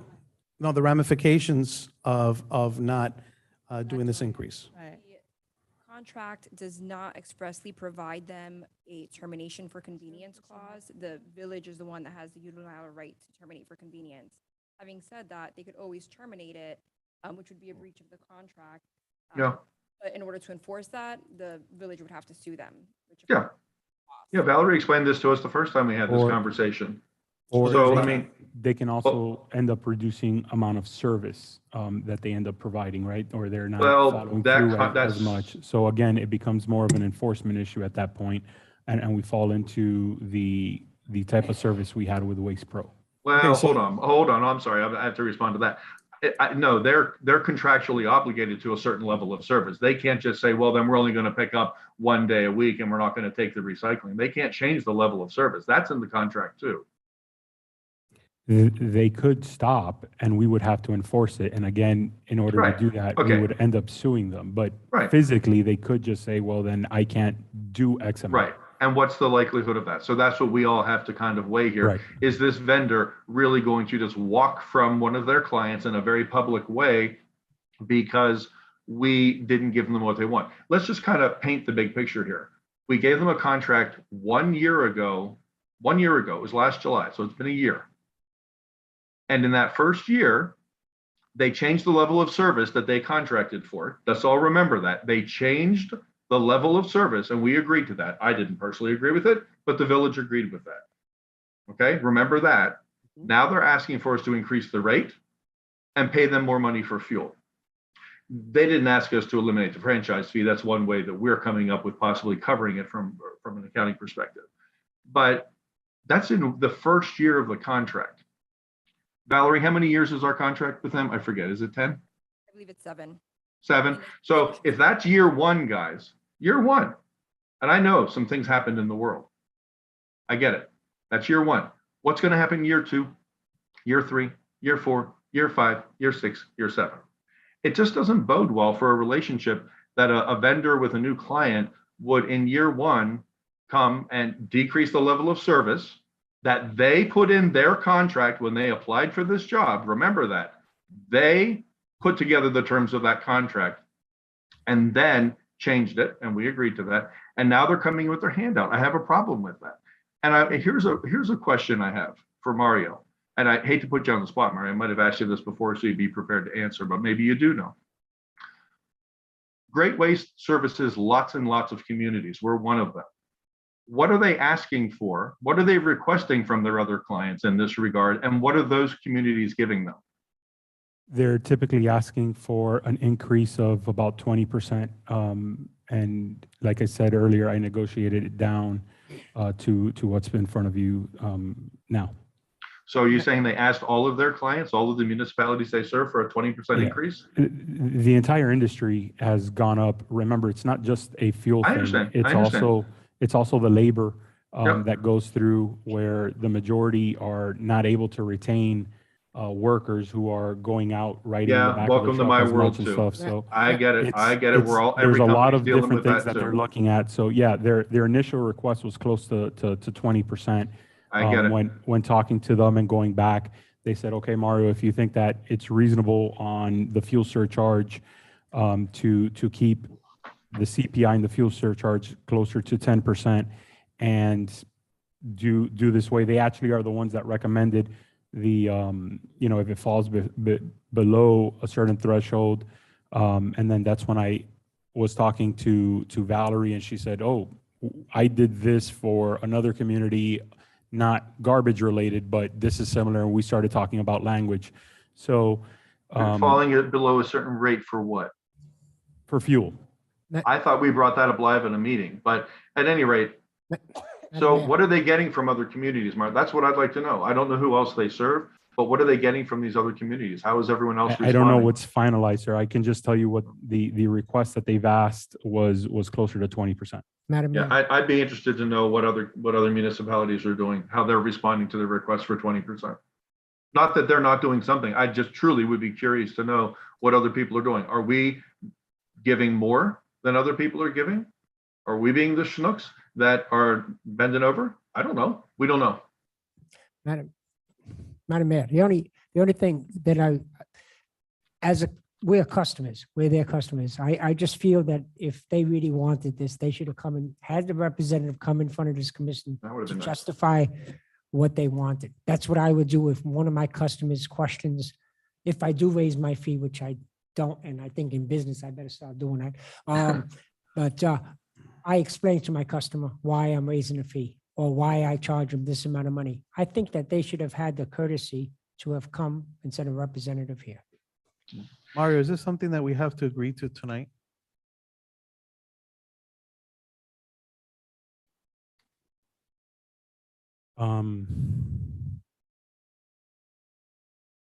I believe it would take effect, especially for the fuel, on October 1. The CPI, the intent was for it to take effect in July, if I'm not mistaken. So the 11%, it's up to the commission. So the 11%, we can push it back another month, right? To our next meeting. Because you said October. The fuel. I believe you can. I mean, I don't know what more information you would. Well, I think Mac brings up a good point, and that is that perhaps, we can, or you can reach out to other municipalities that they serve and just find out from them, say, hey, this Great Waste is asking us for this. What have they asked you for? Just so that we have some idea of a comparison to be able to compare to what they are requesting from other municipalities. I'll be happy to do that, but again, Biscayne Park is unique in which it has no commercial. And so again, just like in the RFP, the majority of the costs that all of these vendors make up, they always give a discounted rate on residential because they make it up on the commercial side where we're not in the same position. So I can definitely ask, but it's not going to be an apples to apples comparison. As long as the commission is okay with that, I can definitely ask. And that's fine, but you know, and look, I understand that we're a different kind of community because we don't have commercial. That's a consideration they make when they bid on the contract, right? It's not something we should be considering when we're running scared from a demand that they're making of us. I'm sorry to be so blunt, but they bid on this job knowing there was no commercial part of the contract. They knew exactly what they were bidding on. They know it. They know what kind of a job they got. I want to give you some numbers, guys, to think about. This franchise fee, it's $100,000, Paul told us last year. That's a revenue reduction. Okay, so just so you're clear on that, that's a revenue. We lose $100,000 in revenue for next year's budget, right? $100,000 is 3% of our annual budget. 3% is nothing to sneeze at. And when it comes time to budget here in a couple of weeks, we still have to come up with that money. Mario and the five of us still have to come up with that $100,000. It's not fake money. It's being put into every department, not every department, maybe every department, is put into many departments' budgets to pay part of salaries and all kinds of things. It's an actual revenue stream that we still have to cover. So that means when we start working on the budget, guys, we start $100,000 behind because that money's gone. And just as a reminder, we just set the millage rate at 9.7. $100,000, think about this, is the equivalent, $100,000 revenue loss is the equivalent of a millage increase of 0.3. So we talk about, we just set it at 9.7. Now we're down to really 9.4 because we just lost $100,000. That's how tight our budget is, guys. 0.1 millage change is $29,000. We don't have the final numbers yet. But according to Paul, last time he said $29,000. So think about that. That $100,000 hit to our revenue is like a rate increase of 0.3. It's a lot of money to us. And to just to clarify, the contractor has been more than willing to work with the village. Nobody is working or running scared. We are working together, collaborating together. And what I've presented for the commission is something that I stand behind. The majority of it is through what I feel is fair for all parties, not that the contractor is forcing my hand in any way. So I just wanted to clarify that. Well, I know, Mario. Maybe there was a little bit of hyperbole when I spoke, but he's not forcing our hand. But you are saying that they could walk. So when I hear the words they could walk and we'd have to sue them, then it's like, okay, really? They shouldn't be walking from any of their clients because they asked for a raise and we're told no. There are lots of employees in this world these days asking for a raise and being told no. There are lots of people asking for increases for this and that and being told no, not right now. This is something we could pick up and address again, isn't it, Mario? Because we're seeing the fuel charge rates come down already now. So this is something we could look at again. Well, if we lose them, remember, we're going to be with the county, and the services were not satisfactory to any of us from the county. We haven't had county service. They said what they were going to do, and we didn't like it. Okay, but we've never experienced the county service. The way that the fuel surcharge is set up is that on a quarterly basis at your request in the June meeting, on a quarterly basis, we would be looking, and if it falls below a certain threshold, then it would not be implied. If it was above that threshold, then it would be applied.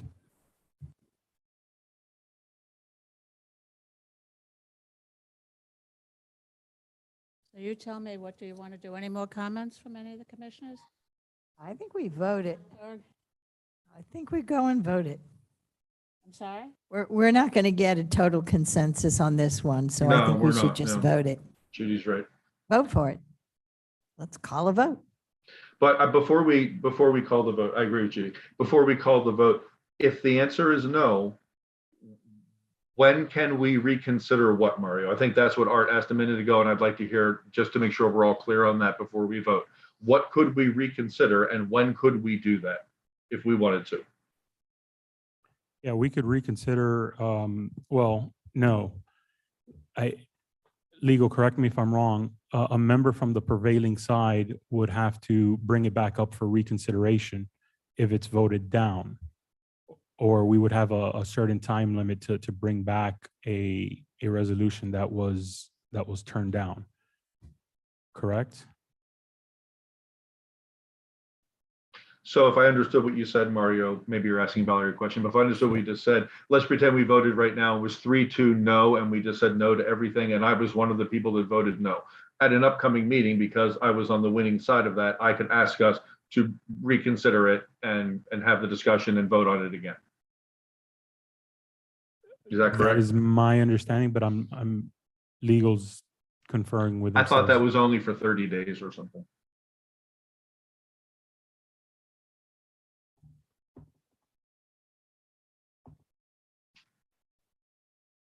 While they're thinking about that, Mario, why is the CPI supposed to happen in July? Just why? I'm sorry.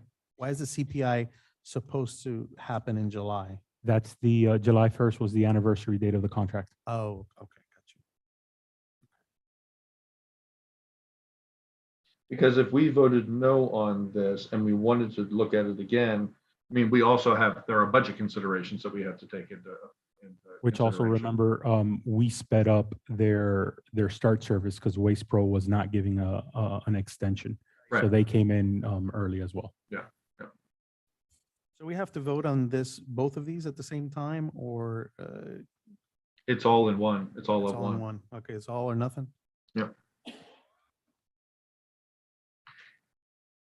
The franchise fee really concerns me, guys, because it impacts how, I understand how it's creative, and I really do. And at first I was like, oh, well, that's an interesting way to do it.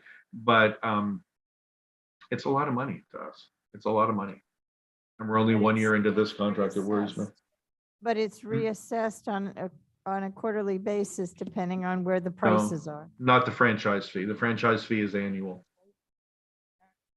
Correct, Mario?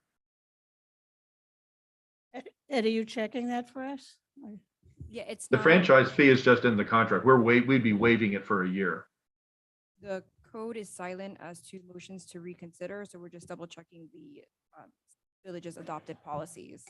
Okay, so just to be clear on the franchise fee, Judy, if I'm understanding it correctly, and tell me if you think I'm wrong, the franchise fee is part of the contract that we have with Great Waste. It continues for the life of the contract. We'd be voting tonight to waive it for this one fiscal year, or for this 1 year. It wouldn't be a permanent change, but we Right, could, we know that, but right. we could bring it up again. We could bring it up again. Right. Okay, we're going to call a question, a motion. So You have any comments, Ed? So it looks like, Mario, question. So this CPI thing still has me concerned because you said it's supposed to happen there at their anniversary date. So if we decide to move this along to August or say September, how will that affect the CPI? Well, and then if we decide to give them Yeah, the it's, CPI, will it go? CPI is not mandatory, so it could be denied. Okay. So if you all deny tonight, then the answer to the contractor is no, we're not increasing. Everything's going to stay as is. But I guess, Mario, my question is, when could we reconsider that? Could you go find out what other communities are doing for them, all that, and come back to us and say, look, I found out here's what's going on and I have a different recommendation, or, because we can't, Valerie's looking up about how we would reconsider this, but it doesn't preclude you from bringing something completely different to us, does it? Correct. Yeah, so Mario put together this package for us. And if we voted no, Valerie's going to tell us in a second when and how we could reconsider that and say, you know what, we thought about it, now we want to reconsider. Or Mario could come back and say, okay, let's do this instead. And he could find out what other communities are doing, He could discuss it with the vendor, maybe come back to something we're more comfortable with, and we can reconsider it then. If he brings us something different, we can reconsider it, right, Valerie? Yes, that's correct. And then Okay. we were able to look at the village's adopted rules, and a motion to reconsider can be taken the same day the action was taken or at the next meeting of the commission, whether regular or Okay. special. So the next subsequent meeting, a motion to reconsider can be entertained, but it must be made by one on the prevailing side. Got it. So if we voted no tonight, one of the no's could bring it back up at the next commission meeting, or not, or Mario could bring back something completely different to us. It could be a different rate increase, a different way to do the fuel surcharge, maybe not the franchise fee. He could package it differently for us and we could look at it. In the alternative, you guys can always just table it today. That sounds good. I like that option. I like voting. I like voting because because it's going to set, look, either they're going to get it, they might get a yes and get what they want, right? Or this package that we're considering, or it sends a message, Art, no, this doesn't work for us. Let's look at other options. It stops this and says, okay, we're clearly, if anyone's, if they're not listening to this meeting now, they will listen to it. And they'll say, look, these people don't completely not want to work with us. They're just not comfortable with this. So let's work with Mario and have them take something else back. But I think if we don't want to do this, I think sending a message of no might be better. Well, it's not necessarily we don't want to do this. We're looking for some more information in order to make a better decision, I think is what the answer is.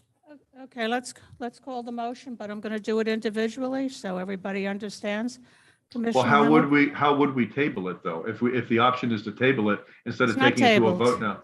She's I gonna. know, but Art's thinking Art's saying he likes the idea of tabling it. So if we decided to table it, how does that happen, Ginny? Do we vote to table it? Yes. I think somebody would have to. Somebody would have motion to, table someone it. already made a motion. I'll make a motion to table it. Well, I think we have a motion on the floor, don't we, Do Art? we? You have a motion What's on the the floor, motion? yes. I'm To going to approve call this thing. No, a motion to table takes precedence over that. over the Okay. motion that's on. Yes. Okay. Okay. There's a motion to table. Is that has to be seconded? Art, are you making a motion to table? Is there a second? Yes, I am making a motion to table it. I'll second that for Art. Okay. All in favor? Let's do it individually. Commissioner Gonzalez, Yes. yes. Yes, to table. Hammelberg. Vice Mayor Samaria, No. Commissioner Kennedy, I didn't hear what Judy said. I'm gonna say yes, but I didn't hear what Judy said. Yes. she She said yes. Yes, She voted to table it. Okay. Mhm. right, okay, Jenny? and I'm going to say no. So it's tabled, 3-2. So Jenny, I have a question, a point of order if I can, since we're done with that, right? Am I allowed to ask, so Jenny and Dan, you voted no, were you going to vote against it, or am I not allowed to ask that? You're not allowed to ask that. Okay. Up to the next thing, Resolution 2022-35, appointment to the Arts and Culture Advisory Board. Ed, A resolution of the Village Commission of the Village of Biscayne Park, Florida, approving the selection and appointment of members to the Arts and Culture Advisory Board, providing for severability and providing for an effective date. I'm going to make a motion, Jenny, since these are both for alternate positions, that we approve with one vote I'm appointing. calling for a motion. Are you making the motion to approve this? Yeah, I was going to make a motion that since they're both for alternate positions, that we vote in one vote to appoint Nicole Martinez and Natalia Caballero, I had to practice that one, to the both alternate positions on the Arts and Culture Advisory Board. Okay, motion made by Commissioner Kennedy. Is there a second? Second it. Is that you? Yes. Gonzalez, okay. Now, what comments do you have, Commissioner Kennedy? None. I will say that I always appreciate when applicants come to commission meetings and introduce themselves, like two of these residents did this evening. Sometimes commissioners don't know who these people are who are volunteering, and I think it's a great service that they provide to come here and introduce themselves. So I want to thank those folks for coming and doing that tonight. I had the privilege of meeting them over the weekend, and they're great people. Okay, that's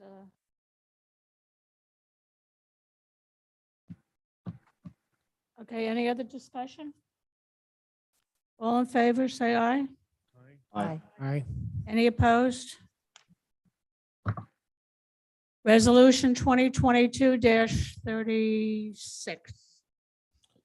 Appointment for the Sustainability and Resilience Advisory Board. A resolution of the Village Commission of the Village of Biscayne Park, Florida, ratifying the selection, appointment, and term of office of the board members to the Sustainability and Resilience Advisory Board, providing for an effective date. Thank you. I'd like to have a motion on this. Make a motion. Commissioner Hammelberg, second. Second it. Vice Mayor Samaria. Any Well, discussion? Well, can we, don't we have to vote on these people individually because they have different terms of different lengths? So it's a matter of voting for these folks, right? That's not the way it's presented. Don't they earn terms of different lengths?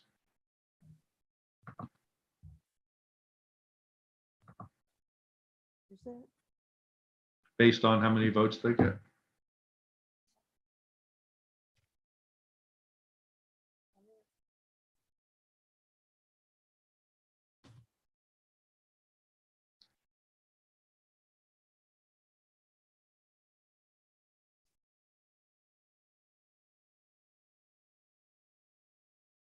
How many people are running for this spot?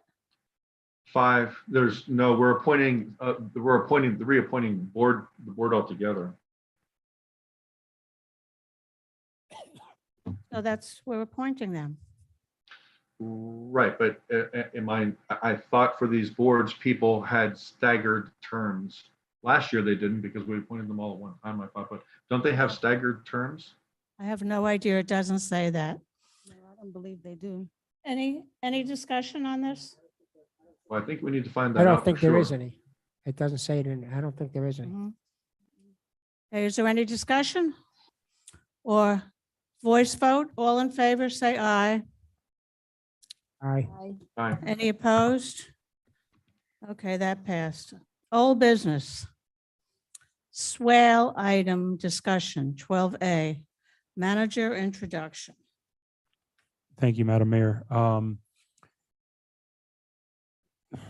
to remember our last discussion on It was a it. while ago. So I apologize if I'm a bit rusty here, but in the last time we spoke, I had a spreadsheet with all the various ideas and changes and all that the commission wanted. We've got through quite a bit, but there was still several items in which the commission wanted either to think about or get some additional information on. And so we went back, I went back and I got that additional information. It's in the memo. And so what was previously agreed upon, just to kind of a refresher for the community and for the commission, you all agreed by consensus to allow parking on the swale, to allow impervious parking surfaces. Parking improvements can only be within the property lines and requires a setback from the property line. Allows temporary parking on the grass, and this is only within the swale, not on private property. Properties that have more than the 40% of the swale developed are grandfathered in until their parking surface is 50% deteriorated. At 50%, they'll have to get a permit and then they'll have to meet the code. You wanted to make sure that you prevented stormwater from flooding back into the street. So no berms, I'm sorry, in the swale. Allow 40% of the swale to be developed for parking surfaces, and that's basically you take the total square footage of the swale Some are going to have a lot more, especially if they're corner lots, and some will have less, and they can develop up to 40% of whatever is in front of their home. Preventing guest parking passes, allowing for anyone to park in a swale, not limiting the number of vehicles parked in the swale, not restricting the direction of parking vehicles to only parallel, not needing to remove developed parking surfaces over 40% prior to the 50% deterioration, which goes back to the grandfather. So what was left for the commission to consider? I'm sorry, Mario, since you read that list first, that was a good recap. Can I make excuse me, sorry, the air is so dry out here. You wait Can I till he make finishes? Well, because he just did that section. So before he passes that section, there's something in there that I don't think was accurate. So I just want to ask a question about one thing.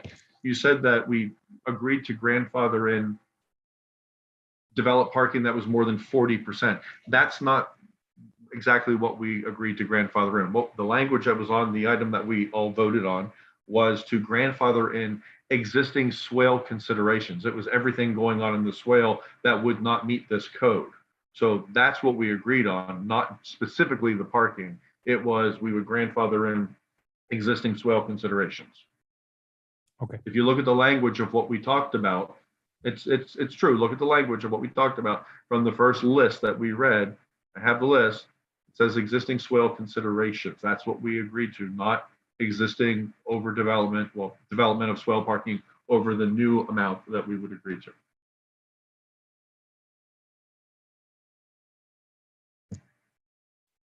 So if you look back, that's what it said.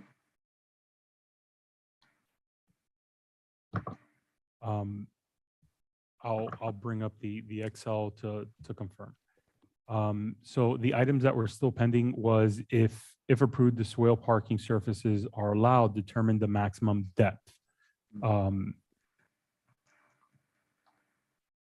Whether to set a not to exceed square footage amount similar to the driveway consideration, limit swale landscaping development, define swale plant materials, define standard width of swale planting versus right-of-way widths. Do we make it uniform, basically? Detailing rules for installing things like mailboxes. So we went back, we took a look. The commission had asked the staff to investigate what a proper slope design option may be for swales being developed for parking. And there's several options for this. Ultimately, if the intent is to minimize flooding, then the common option may be a dry retention area, which is basically you have somewhat of a V cut into the swale. However, I don't think that would eliminate the option for parking in the swale, right? So I don't think that's the intent of the commission. The other options and cons to this is those V cuts, like we see here next to Village Hall, between 6th Avenue and the building. After the landscaping, we have that retention pond area. So if water stays there for days like it did, then it could become a breeding ground for mosquitoes and things like that. So the recommendation is to put the onus on the resident, so that when they're going to develop the swale for parking, they need in their engineering plans to show that they're not going to be causing more flooding onto the street, as opposed to setting, hey, this is the one standard that everybody's got to meet. Let them be the ones that are able to show that within the plans, and then we would be able to approve or not approve that on a case-by-case basis. The other was to address what the maximum depth of the swale should be. The standard parking depth for a standard space within Miami-Dade County is 8.5 by 18.5 feet. So that's the standard depth. And I know that question was really more concerned on some of the property lots that have large swales that can park head in. I think some examples that were used in the last discussion were along Griffin. So the standard parking space dimension per Miami-Dade code is 8.5 feet by 18.5 feet. And then you wanted clarification on the 40% rule. The way that planning and zoning per gauge has always looked at it is if you got 100 feet of swale, you can develop 40 feet. That's it. Some are gonna Linear have feet or square feet? 40% overall. So if you have 100 So square feet. yeah. Okay. So if you have a corner lot, you're going to have a lot more opportunity than someone who doesn't have a corner lot, but it's 40%. And so that keeps it standard for the percentage, kept it standard for everybody. And then last was with regards to mailboxes. There are rules on what mailboxes should look like. They're on their website. It's very clear when it comes to what and where the mailbox should be posted when there's a sidewalk and a curb. Unfortunately, that's not Biscayne Park. So per the details of USPS, it says, well, reach out to your local postmaster and then they'll give you parameters.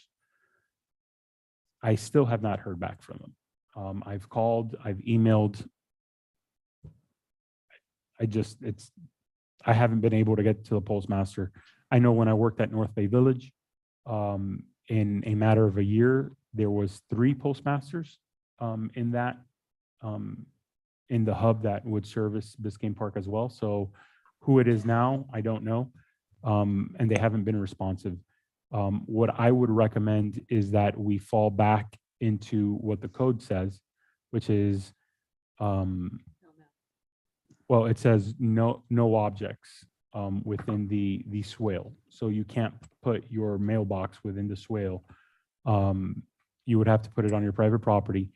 And I think that would kind of reduce the risk or the concern that maybe the commission had. I know there are several mailboxes that are within the swale currently. Several, tons.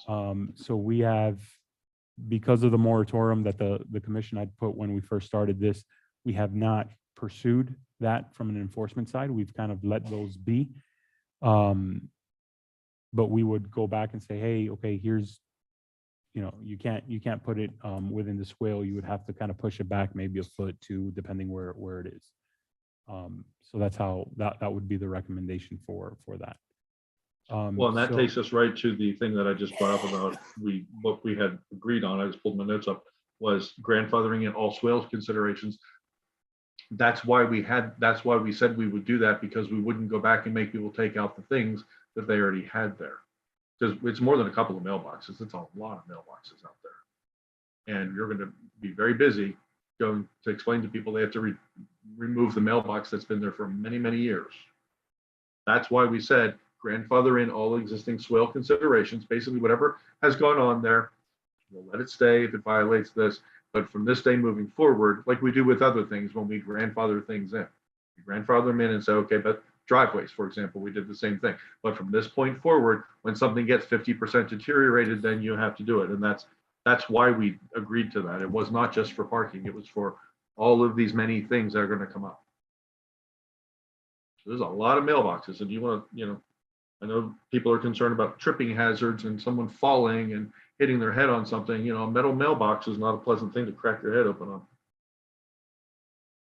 So I don't know if the commission wishes to have just more of a general discussion, or if you just want me to go back to the items that were missing, and then just to get more of a clarification for you as to what you want. So items still pending. Again, we have 1, 2, 3, 4, 5, 6 items essentially.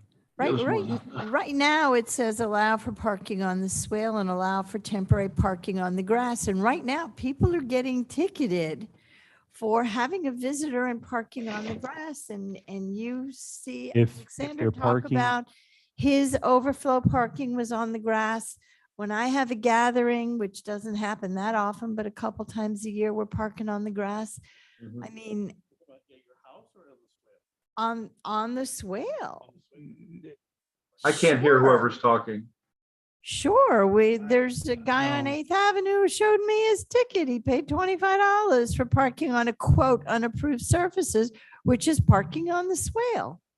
No. It's on his grass. It's probably on his inside his property. It's not on this, I doubt. I've never heard of a ticket being given for parking on a swale. That's news to me. I would Well, have to see the actually, case I on an think individual basis. I think back in the previous code, folks, I think it was happening, Art, but I haven't heard it recently with the people we have on board now. But here's the other thing to keep in mind. Rights of way, and this is where it gets really tricky, guys. These rights of way are not of standard depth, and the depth is the measurement from the street towards the house, right? Not how wide it is down the street, but how deep it is. They're of varying depths.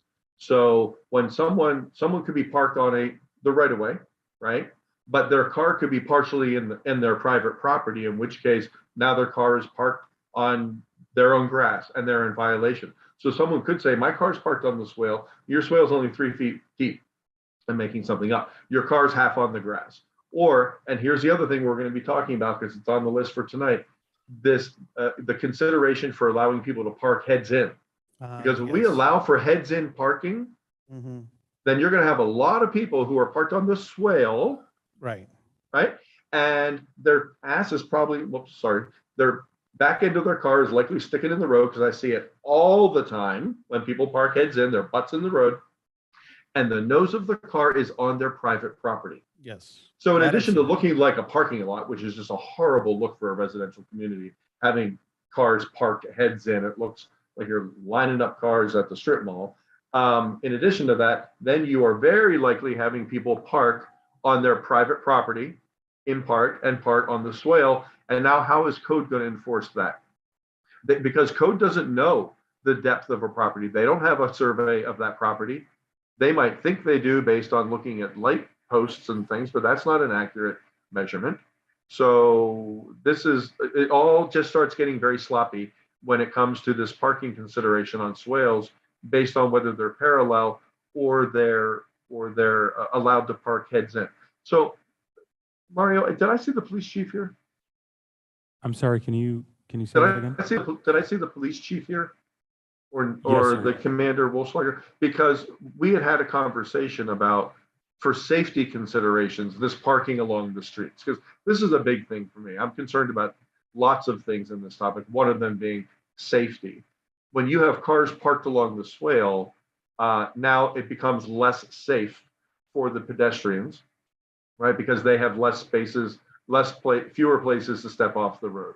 And right now we allow people to park kind of like the full length of their swale. They could, right? So for all intents and purposes, you could right now park the full length of a property, car to car, back to back to back, and there'd be no place for someone to step off the road.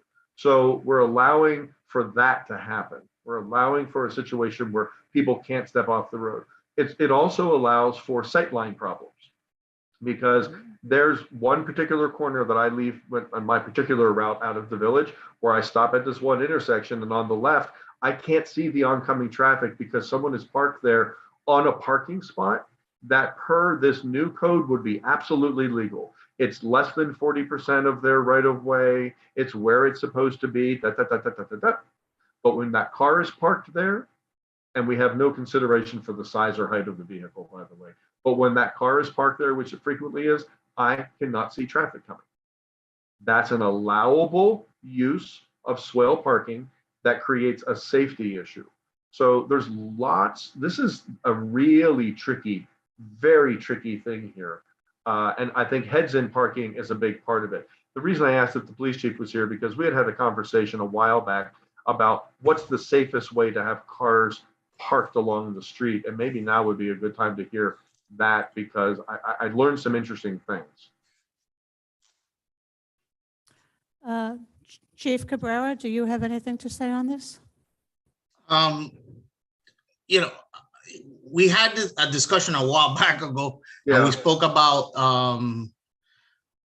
parallel parking. I don't know if you remember. Yeah. And in my opinion, I thought that was, without a doubt, one of the safer, ways of, the parking issues that we have in the village. We also talked about that in certain areas, the homes have angle parking, you know, and in some areas in specific, that becomes a problem when the width of the street creates an issue where cars are outside the swale area. Yeah. So that becomes a big concern. We looked at the parking statutes and, you know, what's allowed within a certain area. So those are all issues that were discussed. I had the opportunity to drive around with the manager recently, and you know, we looked at homes that have specific residential homes, some duplexes that have angle parking, and you know, I think some are concerned, and some are within, you know, the guidelines where the parking is not a safety issue. So you know, it's up to this commission, you know, how they want to go about you know, creating the ordinance and the parking, the swale ordinance here. You know, I heard some residents talk about Commissioner Kenny earlier about medium parking. I think we're talking, I don't know, but we're almost talking two different things. We created the medium, we put the signs in the mediums. I don't know if you remember back then, because they were destroying our mediums. They really were when I got here.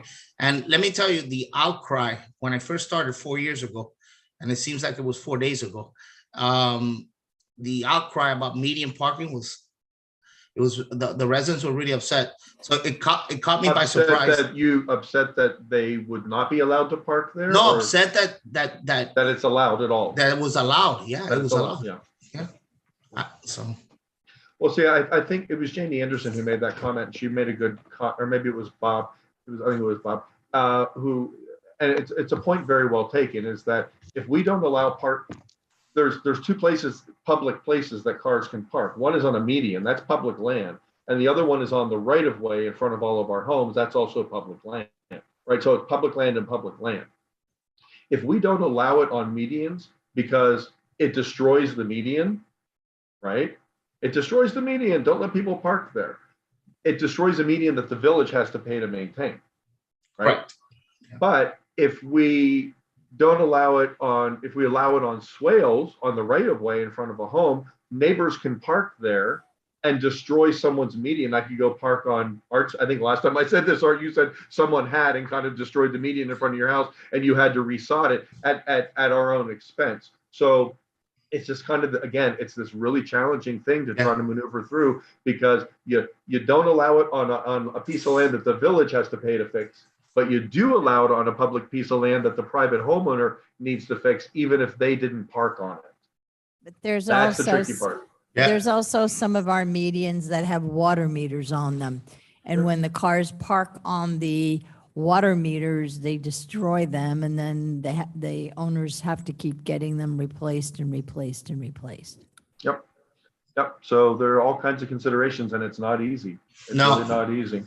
So, but the heads in and parallel parking thing, I'm very much opposed to heads in parking on the right of way. I just think for aesthetic reasons, it looks terrible. You have cars lined up like it's a parking lot. At least when cars are parallel parked, it looks more looks more like a residential setting, and fewer cars are there, and I think it's also safer.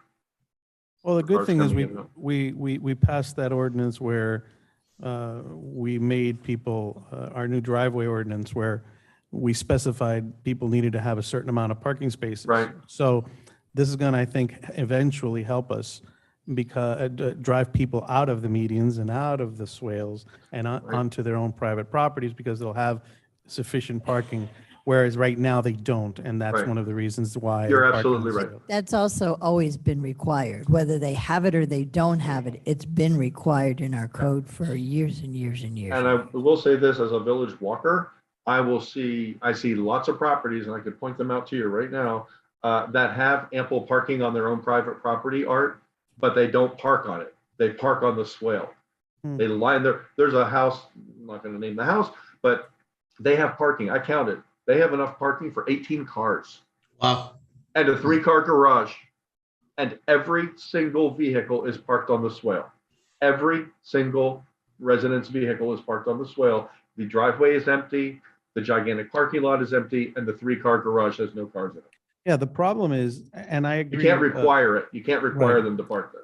It's a very difficult thing for code to go out and define, because the reality is that, in my opinion, there should never be any parking, permanent parking on swales or on medians, right?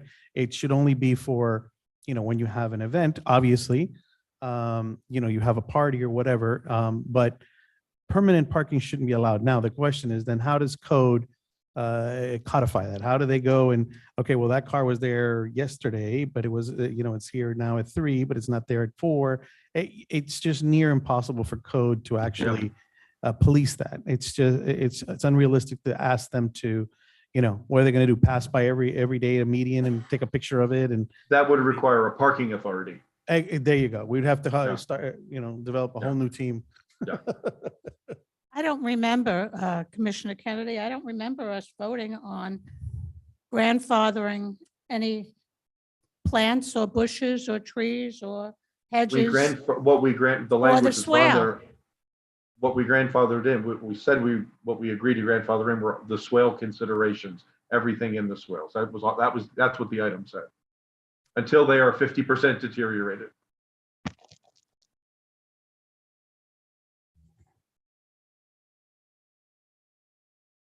Grandfather in existing swale considerations until 50% deteriorated. It didn't say anything about parking. It said swale considerations. It was to lump in everything that's there now. Mailboxes being the perfect example. Mailboxes, perfect example. Yeah, I think it's going to be near impossible to, say, we're going to grandfather this, but we're not going to grandfather that, and we're going to grandfather this, but not that. You either grandfather in what's currently in swales, and then moving forward, we say, okay, going forward, this is what's going to happen, or unless you have the 40% or 50% deterioration. Exactly. But you can't. I don't think you can pick and choose what you're going to decide, because I don't think that that's fair to current homeowners. We have flag poles in the right of way that have been there for years. So we're not taking light poles down. No, flag poles. Flag. Flag poles. Flag poles. Yeah. Flag poles aren't in the swale. We have flag poles in the swale. We have tons of mailboxes in the swale. Walk around. We have tons of mailboxes, but we don't have flag poles. Yes, we do. Yes, we do. We do? Yeah, we do. We have all kinds of stuff in the swales. Just everywhere. Yeah, I just think that this is something that we need to look at going forward, and then just because it's just too complicated to go backwards. We need to go just clearly forward, and whatever we decide we're going to do moving forward, we do. And again, with the exception of the 40 or 50, what is it? Was it 40% deterioration? 40%, 50% deterioration. 50%. Yeah, right. Then obviously we would have them. And can we include new homeowners to that? Meaning what? That? It goes with the property, not. It goes with the property, not with owners. Okay. Okay. So I think that's the easiest and cleanest way to do this, guys. I just don't see how we can pick and choose. Okay, that mailbox can stay, but not that flagpole, and okay, that tree can stay, but not that concrete, and In other words, no grandfathering. No, yeah, I think we have to Grandfather in whatever's grandfather in there. everything that's there now, and then moving forward, what are we going to decide to do? Go ahead. Are you saying that if you have plants close to the street, it's acceptable? That's what he's saying. Well, they're already there. That would be grandfathered in. Just like if there's a. The person walk around if it needs to walk around when it. There are people who have plants on the street, and I can point them out, and I have. You can tell people to cut plants off the street. That's different. If they're hanging into the street, that's a whole different animal altogether. They can't cut them off the street. I know. Still there. Yes. I'm sorry. Anyway, so that's just my opinion. I think that we need to make this clean and move forward. And I don't think we're going to be able to pick and choose. I think that's going to be just way too convoluted. I have walked around and looked, Art, and there are, I'm going to guess, many thousands of things that have to get moved if we did that. And you can't just kind of tell this person to do it and not that one. It's just, it would be such a firestorm and we would have such a mess on our hands. Oh my God, can you imagine? Every plant, rock, brick border. There are people that have really nice, and a lot of it's very well done, you know, like borders around things that have been there for years, many years longer than I've lived here.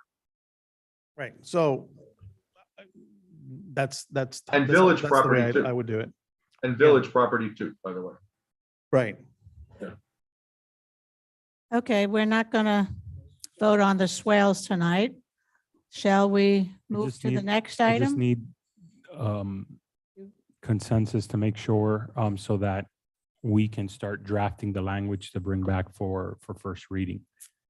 So just to make sure that we're clear, if you don't mind, I'd like to go through the 6 items that are pending and we can make that determination. So I think the easy one, detailing rules for installing things like mailboxes, you know, that's going to be grandfathered in, which is what you all just discussed. I think that's clear.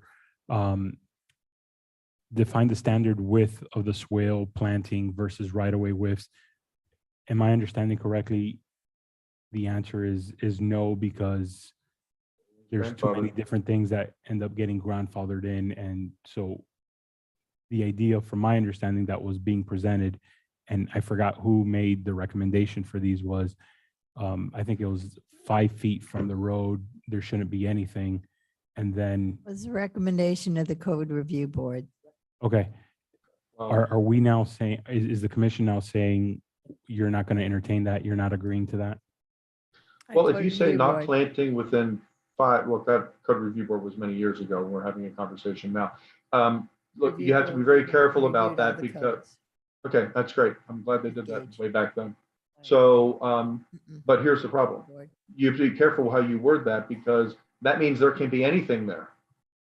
Right, Grass is a somebody could put plant. it- And somebody can put an oak tree right on the edge of the street, and that's in the swale. And as it grows, it's going to grow into the street, as you can see they do in Coconut Grove. Yep, we can, So- but to tell people they can't plant trees in the right of way is crazy. No, guys, listen. We're not talking what's fact, right? So currently in our code, there is code that states you can only have plants in your swale that are up to 3 feet, right? And then there has to be a space in between them. You can't plant a tree on your swale that's going to block. There has to be a view point. No, you can have a tree trunk there. You can have a tree you trunk can- go up through. Yep. Yeah. Can? Yep. Yeah. I thought there was Nope. where it said No. something about 3 feet. Nope. Right. No, It's no. gotta stay under 3 feet, and the canopy essentially has to stay under 3 feet or above 6 feet. But you can plant a palm tree, for example, if you wanted, Right, or you because can plant an oak tree, and so you still have the trunk that Yeah. would still be within there. You can still plant that tree in there as long as the overall canopy is not between 3 to 6 feet. Okay, now hold that thought 1 second. And here's what I want to add to that conversation. So you can't have that, but you can park an SUV there that blocks from ground level to 6 feet, a solid wall of metal. And you can put them ass to tin cups down the swale, lined up, blocking with a wall of vehicles. And we have that Temporary. happening. How do you measure Temporary. temporary, Judy? No, how do you measure temporary? What's temporary? Unless it's there until the end of time, it's temporary. You can't regulate that. There is absolutely no way that you can regulate what's temporary parking and what's permanent. The police can't do it, code can't do it. They can't. So you can think of the logic of that. You can't have a fern, right? But you can plant 4 SUVs down there on the grass, on the swale, completely blocking everything, line of sight completely gone in front of that house. And we have it. It's not a hypothetical. We have it. And by the way, they can completely block line of sight at a corner too. And they do. I'm just saying, I'm not saying what the answer necessarily is, but to say that plants that are beautiful and contribute habitat and food sources and our beautiful bird sanctuary, to say that those can't be there, but a gigantic Hummer can, there's no sense to that at all. It is not accomplishing the intent of whatever that is supposed to accomplish. Well, It doesn't. line of sight. Line of that's what- sight and for people to step off the road. We have no sidewalks. Okay, so Judy, when there's a Hummer there, how do you step off the road and how's the line of sight through that?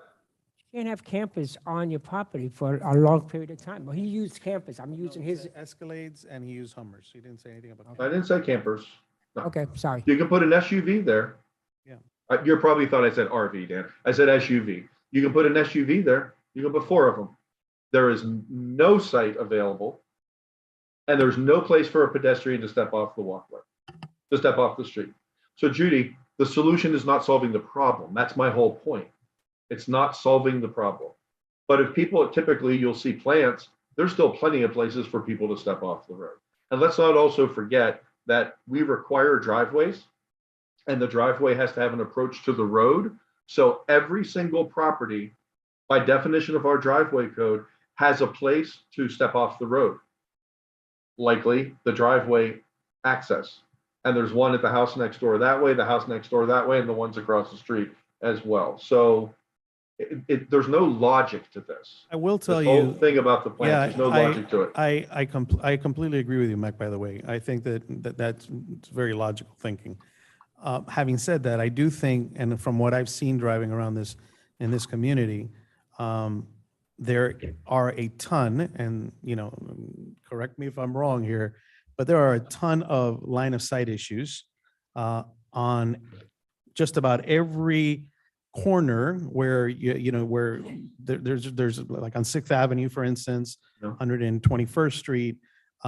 There and a lot of it, or the most of what I've seen, have to do with plants, have nothing to do with SUVs.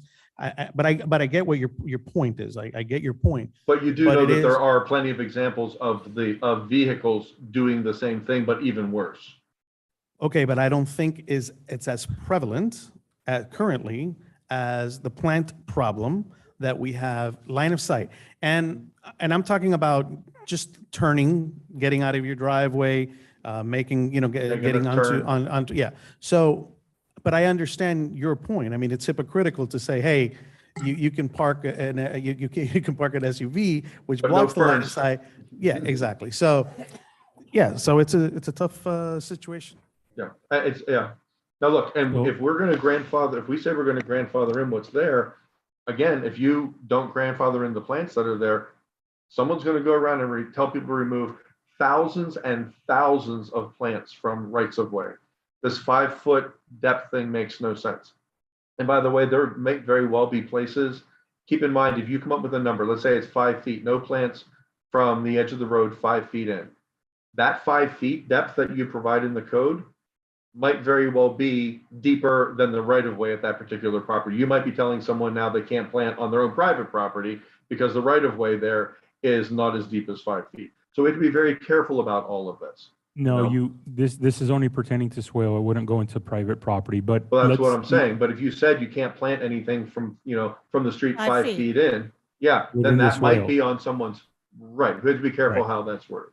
Right. So let's go down so that I can gather, because I don't know that we have consensus there. So if we can do that, Commissioner Hammelberg, are you for or not, yay or nay, for establishing a defined clear zone, I guess I can call it, within the swale?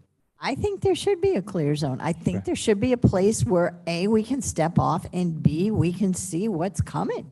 Okay. Yeah. Commissioner Gonzalez, yay or nay for establishing a clear zone within the swale? Plantings.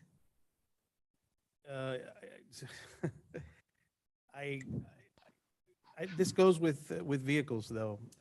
Cars come and go, but plants are there forever. Judy, there are so many cars in this village that are cars parked are there parked a all lot of the time. Yeah, so I They can't park separate the there. two, because it is hypocritical to say, you can't plant plants, but you can park all these cars on your on your swales. So Okay. oh, no. Vice Mayor, Yes. okay, Mayor, Yes. and Commissioner Kennedy. Oh, I'm a hard no on that one. Guys, it's just so ridiculously hypocritical and goes in Okay, the that's, face of everybody everything that has the their own village says it opinion. stands for. Don't criticize And other I'm, people's. and I'm stating mine, Ginny. That's exactly what I was doing, stating mine. My opinion is it's hypocritical and short-sighted and really bad for the village. Is that concise enough? The next item is with regard to defining the swale plant materials that can be planted in a swale, which in this case, I guess, would be outside of that clear zone, if there's still room within the swale to plant. Does the commission want to define what those plant materials can or cannot be? I think it's already in the code that it has to be under 3 feet or above 6 feet on the canopy. But it can be anything. It can be anything. You can have any type of planting Trees. materials. It can be a tree, it can be an oak tree, it can be a palm tree, it can be a black olive tree. I mean, it can be whatever. For me, it would have to be, if I can explain this right, the plants that have to be there have to be able to suck the water in. Meaning, like this. What? Not all plants do. Okay. Yeah, so we're talking about. So the what question can- is, what can be planted? does the commission wish to dictate what plant materials are allowed within the swale? I think that's going to be extremely difficult to do. I mean, who's going to check it, first of all? How many plant experts we got in this village? You know what I'm saying? So, yeah, I don't. Is there a consensus among the commission to say no to defining what the plant material is? I think it has to be no. I think we can do a height, but we can't. Which is already in, right? Okay, I'm seeing everybody kind of nodding in agreement not to define what that is. Okay. So Mario, just so I'm clear on what we just decided. So we decided the 3 foot, 6 foot thing and also 5 feet from the road. Yes. So The no, 3 foot, 6 foot is existing code right now. right. We're going to keep that there Correct. And and add then, in 5 feet from the road. correct. Okay. So how would that be worded, Mario? Because We'll something's work on going to that be, and bring that something's going to back. be planted there. I mean, unless you're going to have bare dirt or mulch, something's going to be planted there. So we will work with that and bring that back for the commission during first reading. Okay. I mean, it could be grass or ground cover no higher than, 6 inches or 10 inches. I mean, we're not saying you can't put anything on it. We're just saying you've got to have something that people can step on or get You off. said we wouldn't define what they put down on after 5 feet. I'm sorry, Judy, you want to make 4 sure or 5 something feet. people could step on comfortably, safely. Okay, so the next. I didn't hear item- I didn't hear what Judy said. I don't think she was talking. I said we were not going to define what you could put there No, after I the thought 5 Judy feet. said something about stepping on. It needed to be something step on. I didn't hear what she said. I just heard step on. Oh, Judy, oh, Campbellberg. I said something that people could step on. I mean, that's, Oh, a plant material that they could step on. Right. Okay, so maximal heights. I'm just trying to picture in my mind what the possibilities are. Can't step on a Hummer, but okay, got it. okay. The next item, it says, set not to exceed square footage amount similar to driveway consideration. Just want to remind the commission, you guys agreed to keep the 40% of the swale to be developed for parking surfaces. So is there maybe consensus to just keep it at 40% of whatever that is, or do you want to set an actual square footage number for each property, right? So essentially what you would be doing is potentially minimizing how much one property might have, especially if it's a corner or on Griffin, which might have, let's say, 200 square feet, where someone else might only have 50. If you put in the number only 30 square feet, and I'm just doing simple numbers so I don't get confused, then whether you have 200 square feet or you only have 50 square feet, you can only develop that 30. The way right now that it is 40%. So, and that is going to vary property to property. Talking about, Put the 40% for all. Correct, Why but don't we just leave that? we're, because some people have huge, they have corner lots, for instance, let's say. They have, a huge lot, right? So they have all this on this one side and all this potentially 40% is a tremendous amount of parking in the front, and another 40% is a tremendous amount. no, it would be just 40% of the entire swale for that property. Well, it would be Not the 40 and entire 40. swale. Okay, well, that's fine. But still, it would be. lot more. It would be a lot more, right? A lot So I more. like the idea, well, first of all, I don't even like the idea of developing swales any longer at all, period, going forward. I don't think we should develop swales at all. I think that swales should be swales and they should be grass or whatever materials that we're going to talk about. But I don't think that we should, I mean, we're already telling residents going forward that they have to have a minimum parking on site. And swales, I don't think they should be developed at all. But if we're going to talk about developing, I think that the minimum possible is what we should do, which is a square footage. So basically we say one car on the swale. What does one car take to park? It all depends on the car. Huh? Depends on the car. Well, it depends on the car, but I mean, 8.5 by 18. by 18. there you go. So that would be your square footage, or you figure that out, and that would be the square footage that you would say per property, if we're going to allow development on swale going forward, which I don't think we should. So can I jump on that, Art? Can I tag on to what you just said? Because I agree with you. And I agree with everything you just said, but it's actually even kind of worse than that. Because when you think about someone like the Andersons have 3 sides, so it's 40% of all of it, right? And they could develop, basically, they could asphalt in nearly half of all that area that surrounds their house. Think about that. 40% is, almost 50%. So they could develop almost half of all that enormous amount of space around their house. And now we have a parking lot. It's not parking space. Now we have a parking lot. But here's something else to consider.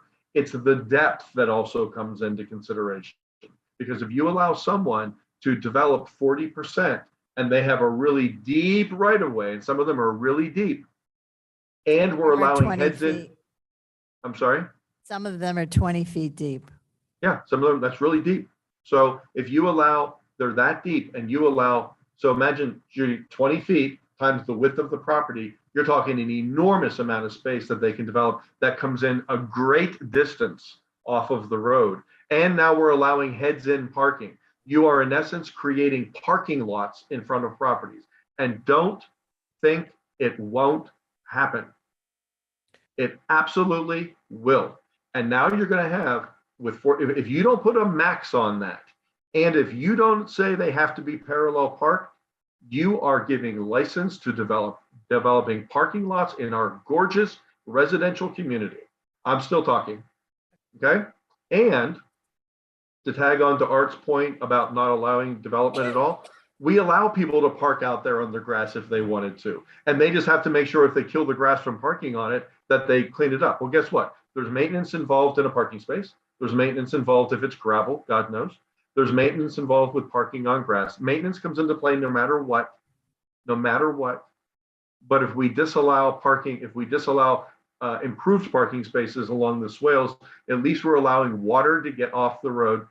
It's very ironic that we just approved, Mario brought us that great package and he's moving forward with the drains, right? All over the village. And one of the drains that he's going to be working on is the drain on 113th Street, 113th, right at the southeast corner of our rec center, right? So there's a really bad drain there. That area floods like crazy. But look what else is on that street. Asphalt parking along the street and a driveway that is developed, an impervious driveway out to the street there. So all of that flooding is exacerbated by all of this swale development. Water can't get off our roads. So that's what we're allowing. If we do a 40% of that by square footage, which is what we're talking about, which is what it is now. If we do 40% by square footage and we don't set a max, think about the development of our swales that could be taking place. And a lot of it ends up being what material? Asphalt. Why? Because it's cheap. So now we are having our swales develop in enormous amounts as asphalt parking lots, asphalt adjacent to an asphalt street. There are places that I would argue in this town are dangerous to drive, especially at night in the rain, because of all the asphalt swale development. You can't see where the road ends and the swale begins. There's one right by my house, and I watch cars heading north on 11th Place, and there is a property that has all this Chief is nodding his head. He knows exactly what I'm talking about. And there is a stretch there that's all asphalt. And guess what's coming out of the asphalt? A tree, right? So there's a tree growing out of the asphalt, and cars, I watch them regularly, especially at night, realize, oh, damn, that's not the road. They're on the asphalt swale driving until they see the tree and realize, oh, that's not road. That's someone's driveway over there. Okay. So if we don't set this max, guys, we're just, and Janie Anderson said it very well earlier. She said, when you're deciding on these things, you must think what is the worst possible outcome that we could get by someone following the letter of the code to the T. If they could point to our code and say, well, the code, I followed it and I exactly, and then we're left with that. And we go, well, that's not what we intended. So we have to be really careful here. And I think this is, I'm with Art 100%. We should not be allowing any further swale development at all. And when they get 50% deteriorated, they should have to come out. And Alex Bernhardt said earlier, he thinks so strongly about it. He's our sustainability guy, of course he would, that the village with its own money should go remove them. I would even have that conversation. I feel so strongly about it. And people are required to have driveway parking, and people can still park on their swale.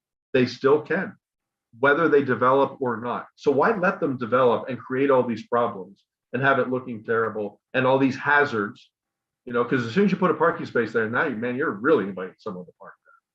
So you're inviting all these problems, covering the world with impervious materials. It's ugly, you know, you have a village aesthetic to worry about as well. And people can't say, well, now I can't park there. Yeah, you can, go park there. So I'm with Art 100%. I would completely agree to not allow it. We already had this conversation and got voted down. Art, I thought you were one of the ones that agreed to allow swale parking last time around, but I'm glad to hear I might not be remembering that right, but I'm glad to hear. I've evolved. Okay. I haven't. I need to work on evolving. So I think there needs to be a max. Guys, I feel so strongly about this. I think this is a very short-sighted thing that we look back later and go, oh shit, we really messed that up. And there are examples of it around the village now. You don't have to wonder what it would look like, drive around and you see what it does look like. Madam Mayor, can we move on to the next one, please? Okay, is there consensus to limit the square footage to the Miami-Dade specifications of 8.5 by 18.5? I see Commissioner Hammelberg, Gonzalez nodding yes. Vice Mayor? Yes. Impervious. Mayor? Yes. And Commissioner Kennedy? What did Judy just say about impervious? She added something to that and I didn't hear it. Pervious. Pervious. So what is, read the item back again to me, Mario? To limit the square footage of the swale development to 8.5 by 18.5, which is the Miami-Dade County parking standard. I would say make it parallel with the road surface so that it doesn't go head in. Oh, so Judy, you're cool with eliminating head-in parking now? Yeah, I was always okay with that. Okay. I remember ever saying. Oh, okay, because that got kind of pushed through once before, if I recall from the last conversation. Right. So what does everyone else think about eliminating heads-in parking? Because Judy's saying she would go for eliminating that. I would absolutely go for eliminating heads-in parking. I think that would be nice, except that we do have places that are apartments and there's no other parking for them. They have parking apartment. We only have a couple of apartment buildings and they're required to have on-site and so are the duplexes. Everybody's required to have ample parking. We already took care of that. for. Art, do you agree with canceling heads-in parking and not allowing heads-in parking? I don't like heads in parking. I think Heads in parking for houses, I agree with. Apartments, you can't do that.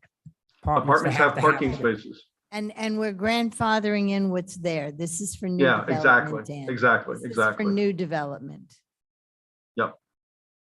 So do we have consensus that we'll say no more heads in parking? I mean, obviously, everything's grandfathered in, but until it gets 50% deteriorated, then they have to come up to code. Okay, and that, both of those kind of just answer the question there. So, okay, I think we are done, and we'll start working with legal to bring you back a first ordinance for Swale. Okay, so to that point, I would like to have a conversation about something related to that. I learned, I was talking to a former commissioner who made me aware of something that I had not heard of before, or if I heard of, I forgot. Guys, this is a big one. This is a really big one. And I think it's going to be messy, quite frankly. And I think we're going to have several long conversations about this. I would rather not do that at first reading. I would like to have our attorneys bring back to us a draft ordinance. So it's in the form of an ordinance, but it's for discussion rather than having it at first reading. At first reading, it's that's first one. At first reading, it's public comment. We can still allow for all of that, but it's the first reading and then moves on to second. I just think for something this big, we just need to kind of just make sure we get it right and look at a draft ordinance rather than a first reading of an ordinance. I'm afraid we're going to be ripping this thing apart and making a million changes on it. I'd rather do that on a draft. So the first reading is much, much, much cleaner, and the second reading goes much more smoothly. Well, it's been 6 months since we started this conversation. What's another 2 or 3? Not a It's problem. true. We can do that. Okay, so we agree to, the chief has something he wants to say, I think. And the next item is Judy, time frame for The talks. chief wanted to say something. The chief is making a Lewis. motion. What? The chief wanted to say. Chief, Oh, chief? Yes, really quick. One word was used from the police side of it and the code. I just, if we're, they're gonna do a draft, I just want to make sure that I kind of understand it as it flows. When we talked about angle parking, about stopping that in the future, when we said, oh, except the ones that are grandfathered. Because at the end of the day, police and code are left to deal with this. Yeah, when they say grandfather, my question is, how do we identify? So someone can come and say, and I've already learned this in the village, all right, and other places I worked. Oh, no, that was there before. I mean, that's said, but it's not really legal or it's not appropriate or proper. So if we're gonna allow some angle parking, is there gonna be a process where it's determined whether that is, not a public safety hazard? It's not it's not an issue of space. It's not an issue, the many other issues that can arise when we say grandfather, because we all know this has also happened with the boats. I'm not gonna give a specific location, but we had 2 boats kind of right by each other and someone's driveway. And then when the person put a truck in front of it, the resident had the line of sight was horrible. And I dealt that probably for 2 years, maybe, or a little more. And I just want to know, when we do the draft, I respectfully request that the commission think about the ideas. If you're grandfathering in, kind of make it crystal clear, what is it that we're grandfathering? So when we have to enforce it, we know, well, wait a minute, this is, the owner doesn't tell us, oh no, it's grandfathered in. It doesn't matter, half of my car is sticking out, So that's all I wanted to bring up. Thank you, chief. Okay. Judy, going to bring up the time frame tarp? You put that on a discussion? we've got some tarps that stay on roofs for a long time, and I understand sometimes it's difficult getting materials and stuff, but is there a time frame in our ordinance that a tarp can stay on a roof? I mean. No, ma'am, there's nothing. We really should have 3 months And make sure they have a permit that the roofing, that they have a When you're roofing dealing with company that's gonna- yeah, but with hurricane No. time, 3 months is not necessarily a viable thing. Yeah. Does Day County have one? I don't know. No, you also come into situations where a person's not able to get a roofer until the insurance comes in, is willing to cut the check and all. And sometimes you got to fight the insurance to be able to do that. So by removing the tarp, then you're exposing any damaged area to the weather. Even though you might do a temporary patch so it's not leaking, you're exposing that area. So I don't know if there's something legal. I know we had discussed it. I don't think there's anything even on the state side that Are there limits any that. other jurisdictions that do any limitations? I mean, I don't mind if there's a particular issue that we can extend it, but No. I feel like we should We address. require a permit after X amount of time. Or Mario, how about, this is the only idea I come up with, require an after the fact permit, because when someone has a leak, something happens, they need to protect their home, right? Let them get it up there, but require an after the fact permit for which you waive the double permit fee. Normally, when there's an And- after the fact permit, For we double. emergencies, that's already in place. The question is, after the fact, I did a temporary patch so it doesn't happen, but my entire roof is not fixed. I'm gonna put a tarp up there to make sure that patched area Yeah. doesn't get further damage. But you could be, I know in my first home, I was in a legal battle with my insurance company for about 1.5 years before they finally cut the check and I was able to repair the roof and from the patch. So, I don't know that you would say, hey, you got 3 months. I don't know if maybe we can have some type of permit that says, hey, we're aware that you have it and that you're working towards it or something. I don't. I've never Very seen- nebulous, never- isn't it? Yeah, I've never seen it done that way. I did do some research. I was only able to find one jurisdiction that puts a time limit on roof tarps. That was Plant City. I'm not aware of any local jurisdictions that have a time limitation specifically addressing tarps. As a matter of practice from code enforcement and other jurisdictions that I've worked in, there is a requirement that you have a roof in good repair. And if you don't, then that's the basis for the violation. So the existence of the tarp is evidence of having a roof that's not in good repair, and that's what you get cited with. And then once the repair is done or whatever, they can come back to get the fines mitigated or address it after the fact. I've seen it done that way as well. But to answer your question, I only know of one other jurisdiction that has a time limitation on the tarp specifically, and it's not local.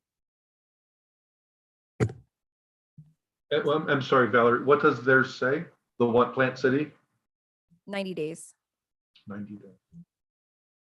I don't know, this all seems kind of, Judy, I completely understand why you brought it up, and I'm glad you did. It all seems rather onerous. It could be at a time when someone's particularly kind of vulnerable because something happened, branch came down on their roof, they got a leak, whatever, they're trying, but then we have the people who aren't trying, they're just living with a tarp on their roof. And I think that's what we're trying to get at here.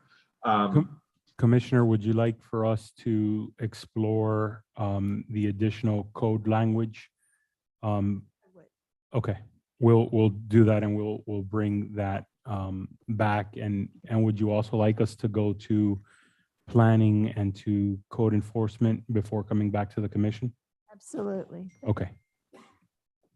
Okay, the next one is walkway, sidewalks, colors. That's also you put on the Yeah. agenda. There is one house that has painted their sidewalk a very different color from everything else. And it's like from the house to the street. And I don't know where it's addressed in our. Does it look nice? Not particularly. Well, that's subjective. I guess to them it does, but Clearly. I mean, we have driveway colors that are approved. We have where things need to be consistent, but I don't see that the front walkway and the driveway need to be, I mean, I'm not saying painted black if you have asphalt, but it shouldn't be bright orange or bright green or bright pink or bright. Well, we also tell people So- when they have to take their shutters down. I can't hear you, Art. I said, we also tell folks how long they can have their shutters up after a hurricane, correct? What's that got to do with? This the is just painting? pink Oh, I mean, color. there's rules, right? So, Okay. you know, I mean, this would just be another So- rule, basically. Well, and my thought was to, to go with something that would tie into what we did with the driveway colors or something, Well, Judy, if you put this if we decided to put this in the code, Gage says they deal with this in conjunction with driveway conversations often. Maybe there's a way to drop it in there. So, and they have their harmonious card. So it doesn't necessarily have to match, but it could be of something that's harmonious with the design of whatever else is going on in that house. Because I'll use an extreme example. You might think, oh, a pink sidewalk just sounds horrific, but someone designs a house in such a way that you go, you know what, that pink sidewalk works great. And let P&Z kind of have some authority over that. But It people aren't addresses- getting approval for it. I know, that's what I'm saying. saying. So maybe if painting it's it. drop it in there. I know, I'm agreeing with you. I mean, I Um, could turn around and paint my bricks hot pink. There's nothing in the code There's that nothing says I in it that can't. says you couldn't do it. And then we have to be very careful about this because I know there are only a couple of them, but we do have sidewalks in the village that are actual sidewalks on the right of way. So we need to be careful. Maybe perhaps if we decide to do something, make a distinction between sidewalks and walkways, use a different word for the walking surfaces that are on private property is what I'm saying. Because sidewalks should be concrete color, like a traditional sidewalk color. And I don't want people looking at this and saying, well, I can paint, you allow me to paint it pink, so I'm painting the sidewalk pink. I just think it's a conversation that should be somehow most easily tied in with the driveway. Right, but we didn't tie it in when we did the driveway. It didn't come up. I know, I'm until agreeing with you. I'm saying if we decide to do something, I think that's just the easy place to do it, is to include it in there somehow. But then do you Is there require a it? way, Valerie, for us to tie it into that? Yes, we could amend the driveway ordinance. That would say that it has to be, number one, the color of the walkway, if different from the driveway, needs to be approved or whatever. Whatever the will It's of not the just a- commission is. It's But not I just a wanna make color sure- conversation, it's also materials, because there are lots of different materials that come into play as well. Maybe we can put it to P and Z first That's a and very then good bring idea. it back to legal? Does that sound reasonable, Mario? Yes, ma'am. Because will it's an existing walkway from a Yeah. front door.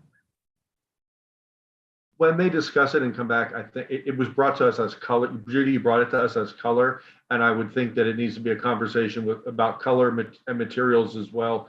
Because having walked this village, putting door hangers up for Mario and stuff like that, I will tell you there are people that put tile out on walkways that are extremely dangerous because they're interior tiles and they're put on an outside surface that's now covered with water, and they're a hazard. So I think maybe P&Z needs to look at all of that. It's all in one conversation. Any other comments on? I'd rather have P and Z look at it and bring it back. Fine with that. Mario, we'll send it over to P&Z. Yes, ma'am. Okay. This is yours, Commissioner Kennedy, the fence code. Yes, ma'am. Let me just finish a note here and I'll be right with you. Okay. Okay, this is something we had talked about before, and we sent it to P&Z and Code Compliance and got comments from them. So I really appreciate them giving us their insights. This is about chain link fences, and we have people who are adding decorative materials to them. And this has kind of gotten into a little tangle with bamboo fencing materials added to chain link fences, and they're saying it's not a fence. So the idea was to tighten that section of the code up. It's about the screening material. So what each of them came back, and you can see their comments, that Code Compliance thinks that, or rather P&Z thinks that we should not allow secondary materials at all. And they further added on a note on there that they think where chain link fences face the front right of way, they should be required to be shielded with landscaping. So they upped the ante a little bit. Code compliance thinks that that having some kind of a screening material on there, let's say bamboo or something else, could be allowed, but it would have to be part of the approval process for when they get the fence put up in the first place. So I have my opinion about what I think this should be, but I'll let you guys go first and we can have a conversation about it. But we got the input back from both of those boards that we requested. Give us your opinion first since you're talking. Okay, I think I came up with this language. I think they should not be allowed. So I think this language would work. No secondary fence or decorative material, including but not limited to bamboo and other screening materials, may be attached to or placed adjacent to any fence. And that we grandfather in, and that we had language that P&Z said about they must be shielded 100% at all times with landscaping materials. Of course, I think we need to grandfather in the existing chain link fences until they need permitted repairs or replacement, because I don't think it's fair to be going back to people when we decide to do something and make them change what they've had for years. But if we do decide that decorative materials would be allowed, it's not my personal preference, but if we do, then I would ask us to do what code compliance suggested, and that make sure it's very clear that no decorative materials can be added at any time without a permit. Those materials are integral parts of the fences themselves in the interest of permit. So my preference is don't allow this anymore. They tend to just look ratty and crappy after a while. It doesn't take long for some of them. And I like the additional language that P&Z suggested about covering the chain link fences with landscaping material.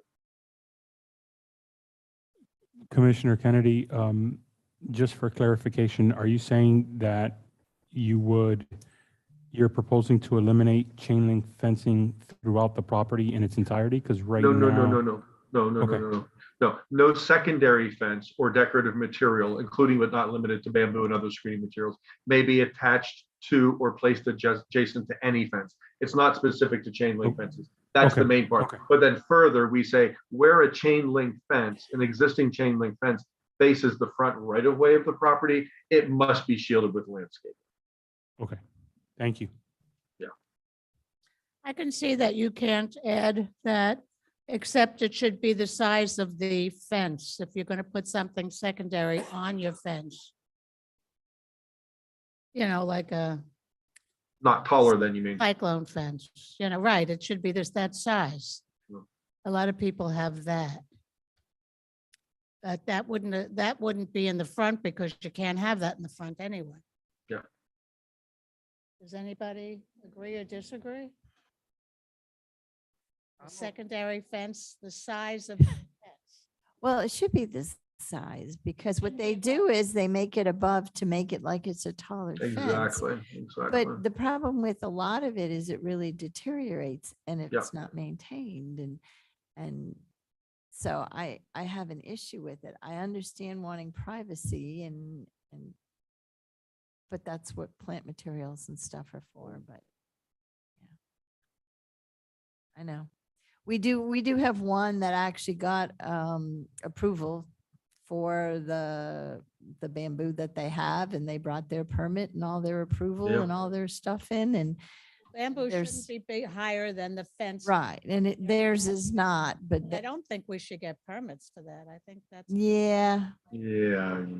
probably should. Permit for, what is it, $100? Anything over $100? Yeah. So It you need a says. permit.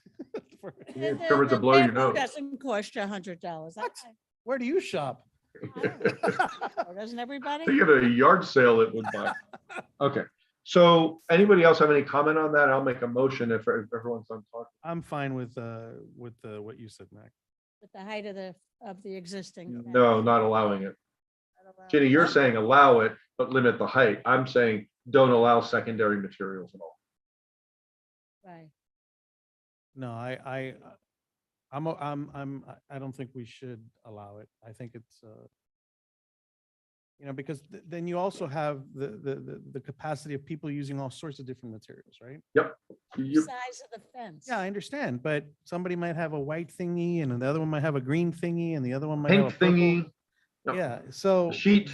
that's gonna really look like, I don't know, it's gonna look horrible. Yep. I Use think plants. There's a lot of them Use around. plants. Use plants for the love of Use God. plants, yeah. We love plants in this community, don't we? Use plants. I don't like the idea of Chain using. links have plants around them. and Yeah, through mine them. too. Yep, My exactly. plants all have my chain links We're have not plants around stopping them. plants. So Oh, no, just. Your plants have a chain link fence, Judy? my plants have a chain link Chain fence link to hang on fence. to. You got There it. you go. That's it. Okay, so I'm going to make a motion that we amend that section of the code to include language that Valerie obviously tightened up, but the spirit of it would be no secondary fence or decorative material, including but not limited to bamboo and other screening materials, may be attached to or placed adjacent to any fence. And further, that any chain link fences that face the front or right of way must be shielded 100% with landscaping materials.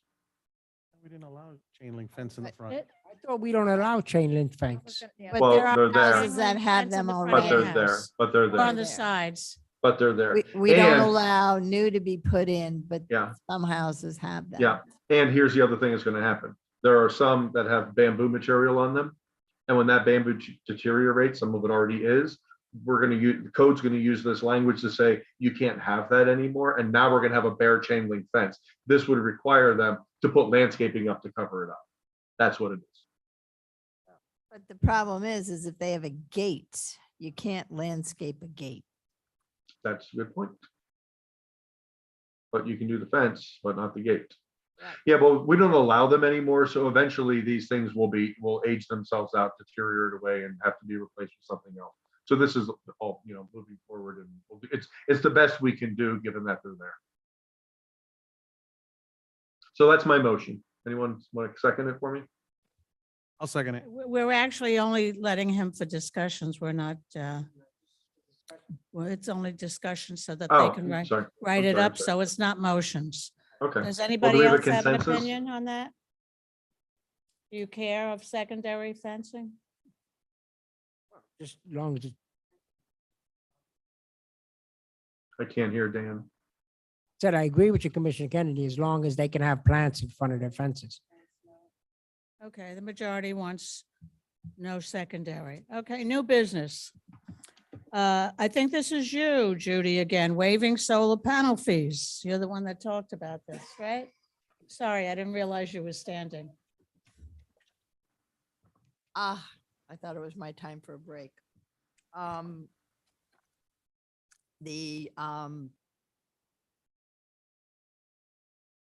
Resiliency Board requested somebody sponsor for the topic of discussion, waiving the solar panel fees.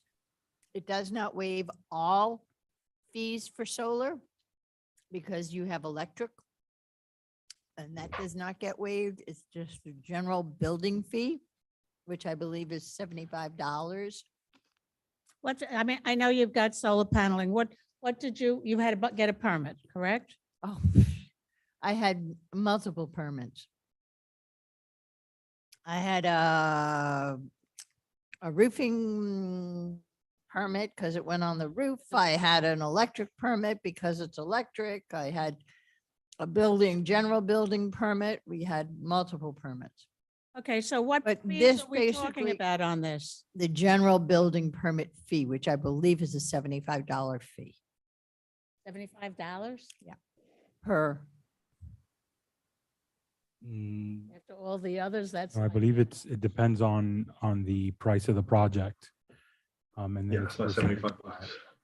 So it just depends on the overall project itself. I think I think it's their idea was it's their way of trying to encourage people to go solar. But I'll tell you, when your panels are $22,000, $75 doesn't make a drop in the bucket, but That's why when you said. Yeah. I know. $75, instead of saying waiving solar panel fees, maybe a discount that the commission would prefer to have that's applied to the permit. I don't know Um, why we'd waive any fees.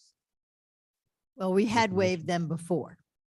Prior, We did. there Once had been a before, I recall. waiving of the fees for the solar panel building fee previous to when I came on the board, and it expired before I got my panels in. I think it expired last October. Am I right, Mario? No, it might have been September. last June. But it expired last year sometime. Mario, the building department, let's go back to the financials on that. The money that they generate cannot be used for the village, for village purposes, right? It has to stay within the building department. Right. And my understanding is that every year, we have a surplus of money in there. We've had recently. I Recently. wouldn't say that it's every year we'll have it, but recently we've had for the past When several. you say a surplus, what are we talking about? I don't have that information in front of me. Not even a roundabout figure? We usually budget pretty conservatively for about 75,000 on the permit side for the individual categories. Last 2 years, we've gotten, I think, closer to 300,000. But the expenses also go up with that. Sure, and I understand that, but my point here is that, obviously I don't want this to cost the village anything, right? If there is a surplus of money in this budget, in the building department on a yearly basis, right? And getting people to put solar panels, encourages them, which again, something Judy just said, if you're paying $22,000 or $30,000 for solar panels, I don't see why $75 is going to really encourage you to do anything. That's what we were just saying. Or discourage you. Oh, well, I'm going to spend 30,000, but that $75 is going to stop me from putting the, I don't think we should reduce. so I don't know how that is Permit going to encourage anybody, to be quite honest. Anybody else? I don't think that that's going to, I don't think, I'm lumping it right to the driveways too. Why would we get rid of permit fees? They're not that much. Again, this was, and I understand that. And I understand, A, it's not that much compared to the cost of the project. And B, Right, if you're gonna give you a 10% discount on the project, great, but not the $75. but again, this was the resiliency board. They were asking for this, so I entertained their thoughts because I'm trying to be supportive of them, and they were trying to encourage people to do things that were more resilient.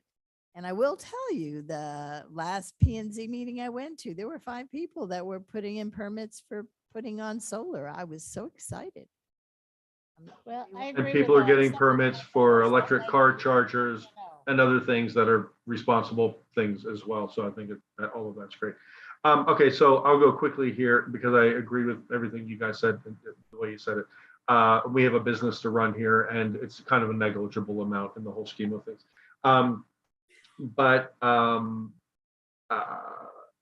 If it doesn't sound like we're going to agree to do this, but I understand the intent of it, and I would encourage sustainability and resilience and the commission to support them in an effort to increase awareness among the community and the options that people have in all things that make us, a greener, cleaner community. So creating awareness and encouraging people to do it is great, but I don't think the village has a role here in waiving the fees, and it's basically gonna be my opinion on the driveways as well. If we were going to agree to waive fees, then I think the only responsible way this commission could agree to do that is if we compensated for it out of our compensation in the budget ourselves, and we said we'll pay the fees. Commissioner Samara, you have an idea on this? Yeah, not waiving the fees. Waiving If you're paying $22,000 for the thing, Yeah. $75 is not gonna make a difference. I kind of think. I don't think it is $75, guys. I don't know where that figure came from, but I don't think it's $75.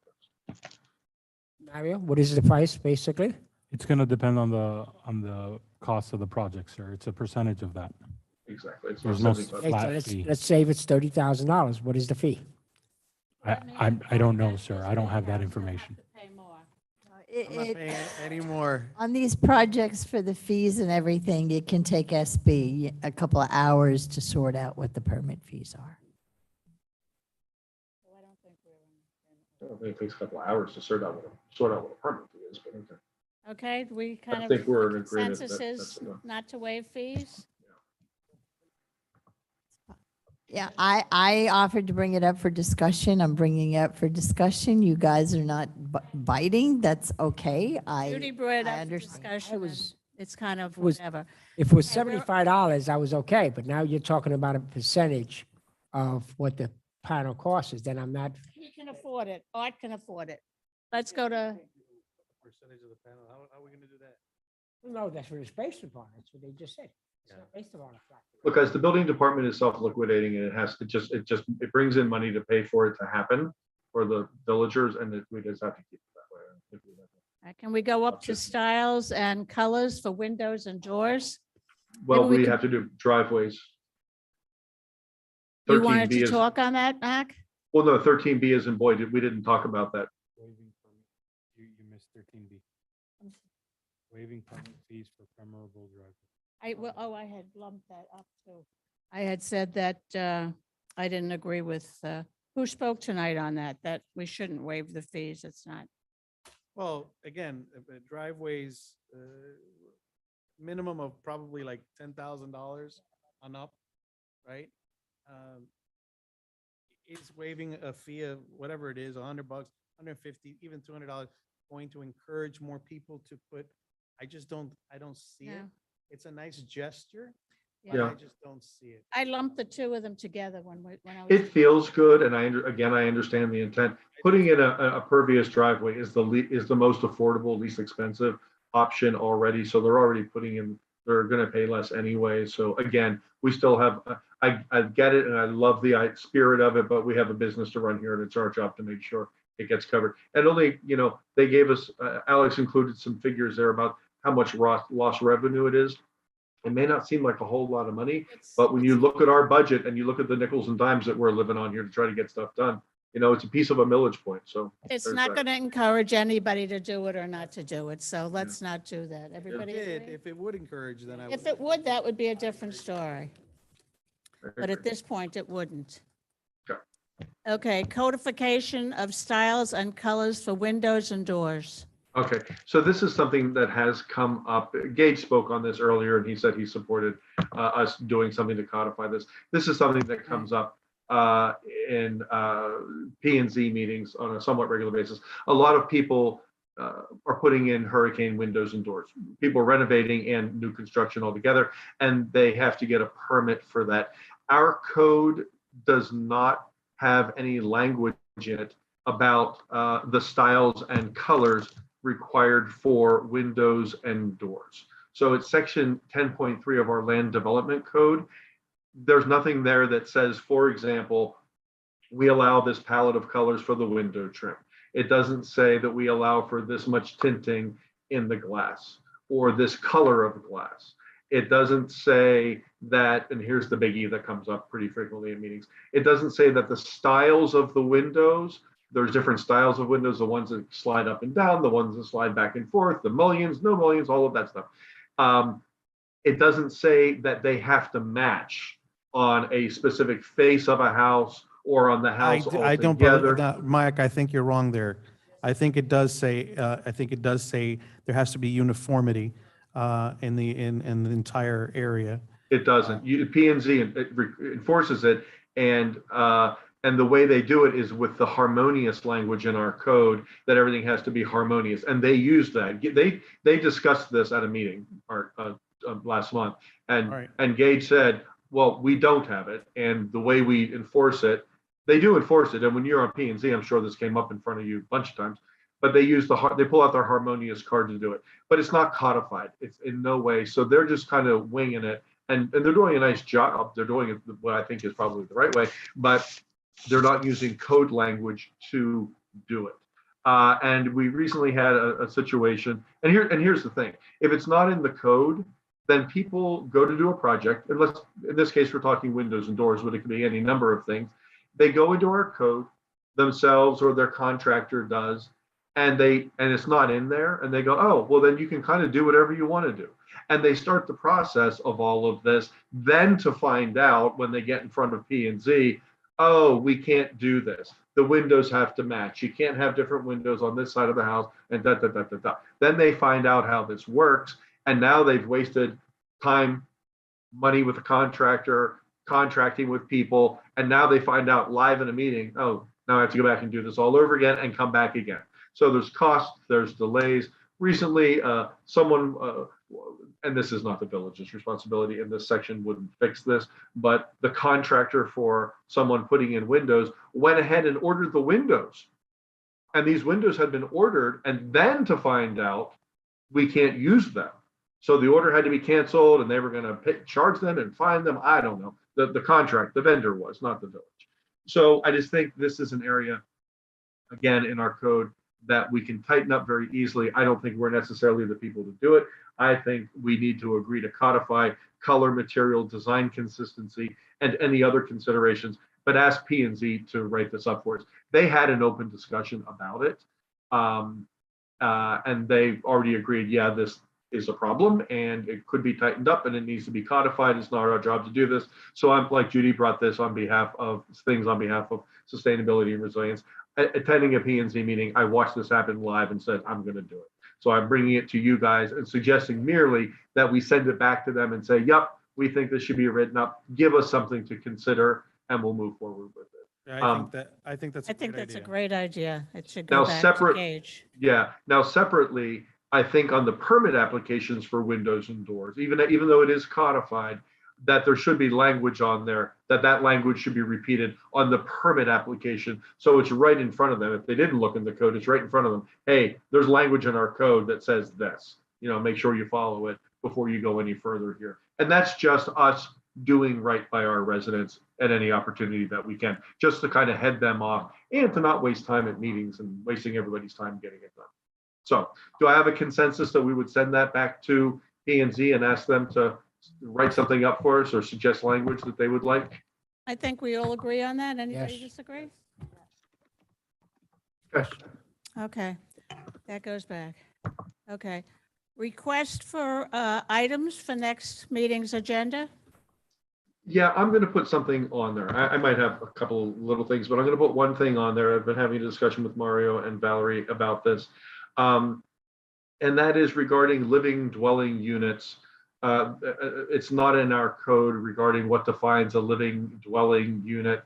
And we have situations, I don't want to point to any specific properties, but we have houses that, according to the county for tax purposes, are one kind of house. It's a single family home and it's a 4-bedroom, 2-bath. But then when it goes up for sale, you go look on the MLS and it's a 5-bedroom, 3-bath with a mother-in-law's quarters and a kitchen. And then you start looking at the pictures, come to find out they have changed what that is and it's not been reported to the county. So they're selling it as something that is not what the county thinks it is. We have some limited ability to go do something about it. I'm going to bring that conversation to you guys next month. Mario and Valerie both know that I'm going to do this, and we can have a conversation about what the implications are of that topic and how we may address it or may not. But it does impact it impacts our revenue because properties are not being taxed properly, because the taxable value of properties are not current to what that property is. So we're the ones not getting the full revenue. And in the case of when an additional dwelling unit is added on, then it impacts solid waste and all kinds of other stuff. So I'm bringing that to you guys. Realize that most of, or a large portion of Biscayne Park has never been brought up to date. Yeah, Buying and selling doesn't change them, but be careful. Well, the village. we really Be should. careful what you wish for. When I bought that house on 120th and 5th, Yeah, they said it was a 7-bedroom house. yeah. 5-bath, and I said, "This is The hell it is. you guys got the wrong house, man." So and it took me a while to get the county to. Oh, really? Yeah. So Well, Mario will there's Mario the explained this. opposite way. Yeah, exactly. I get it. Mario will explain to us next month that he explained to me how that does get reported to the county and sort Yeah, of. So but it's I mean, it's an even if important you conversation. remember, Harvey built at the last minute, had to go approve his old bathroom. It was just never brought up to what it really is. I mean. Well, see, permits are supposed to be reported to the county. Yep, So it's a yep, bigger yep, yep. conversation. So Mario We've can. we've Mario also can- actually had houses that were built as 2-bedroom, 2-baths that the county had listed as 2-1s and. Really? and Yeah. It's still they were listed wrong. that way, including mine. Oh, really? You just outed yourself, Jenny. What? I said you just outed yourself. You have an extra bathroom. Hope the county's not listening. A I'm bathroom teasing and a you. I'm half teasing. extra and a bathroom extra and a bedroom. Anyhow, any other announcements? Any other placing on items? Any announcements? I make, Take a I motion. make a motion to Vice adjourn. Mayor Marion made a motion to adjourn, seconded by Commissioner Hammelberg. All in favor, say aye. Aye. Any opposed?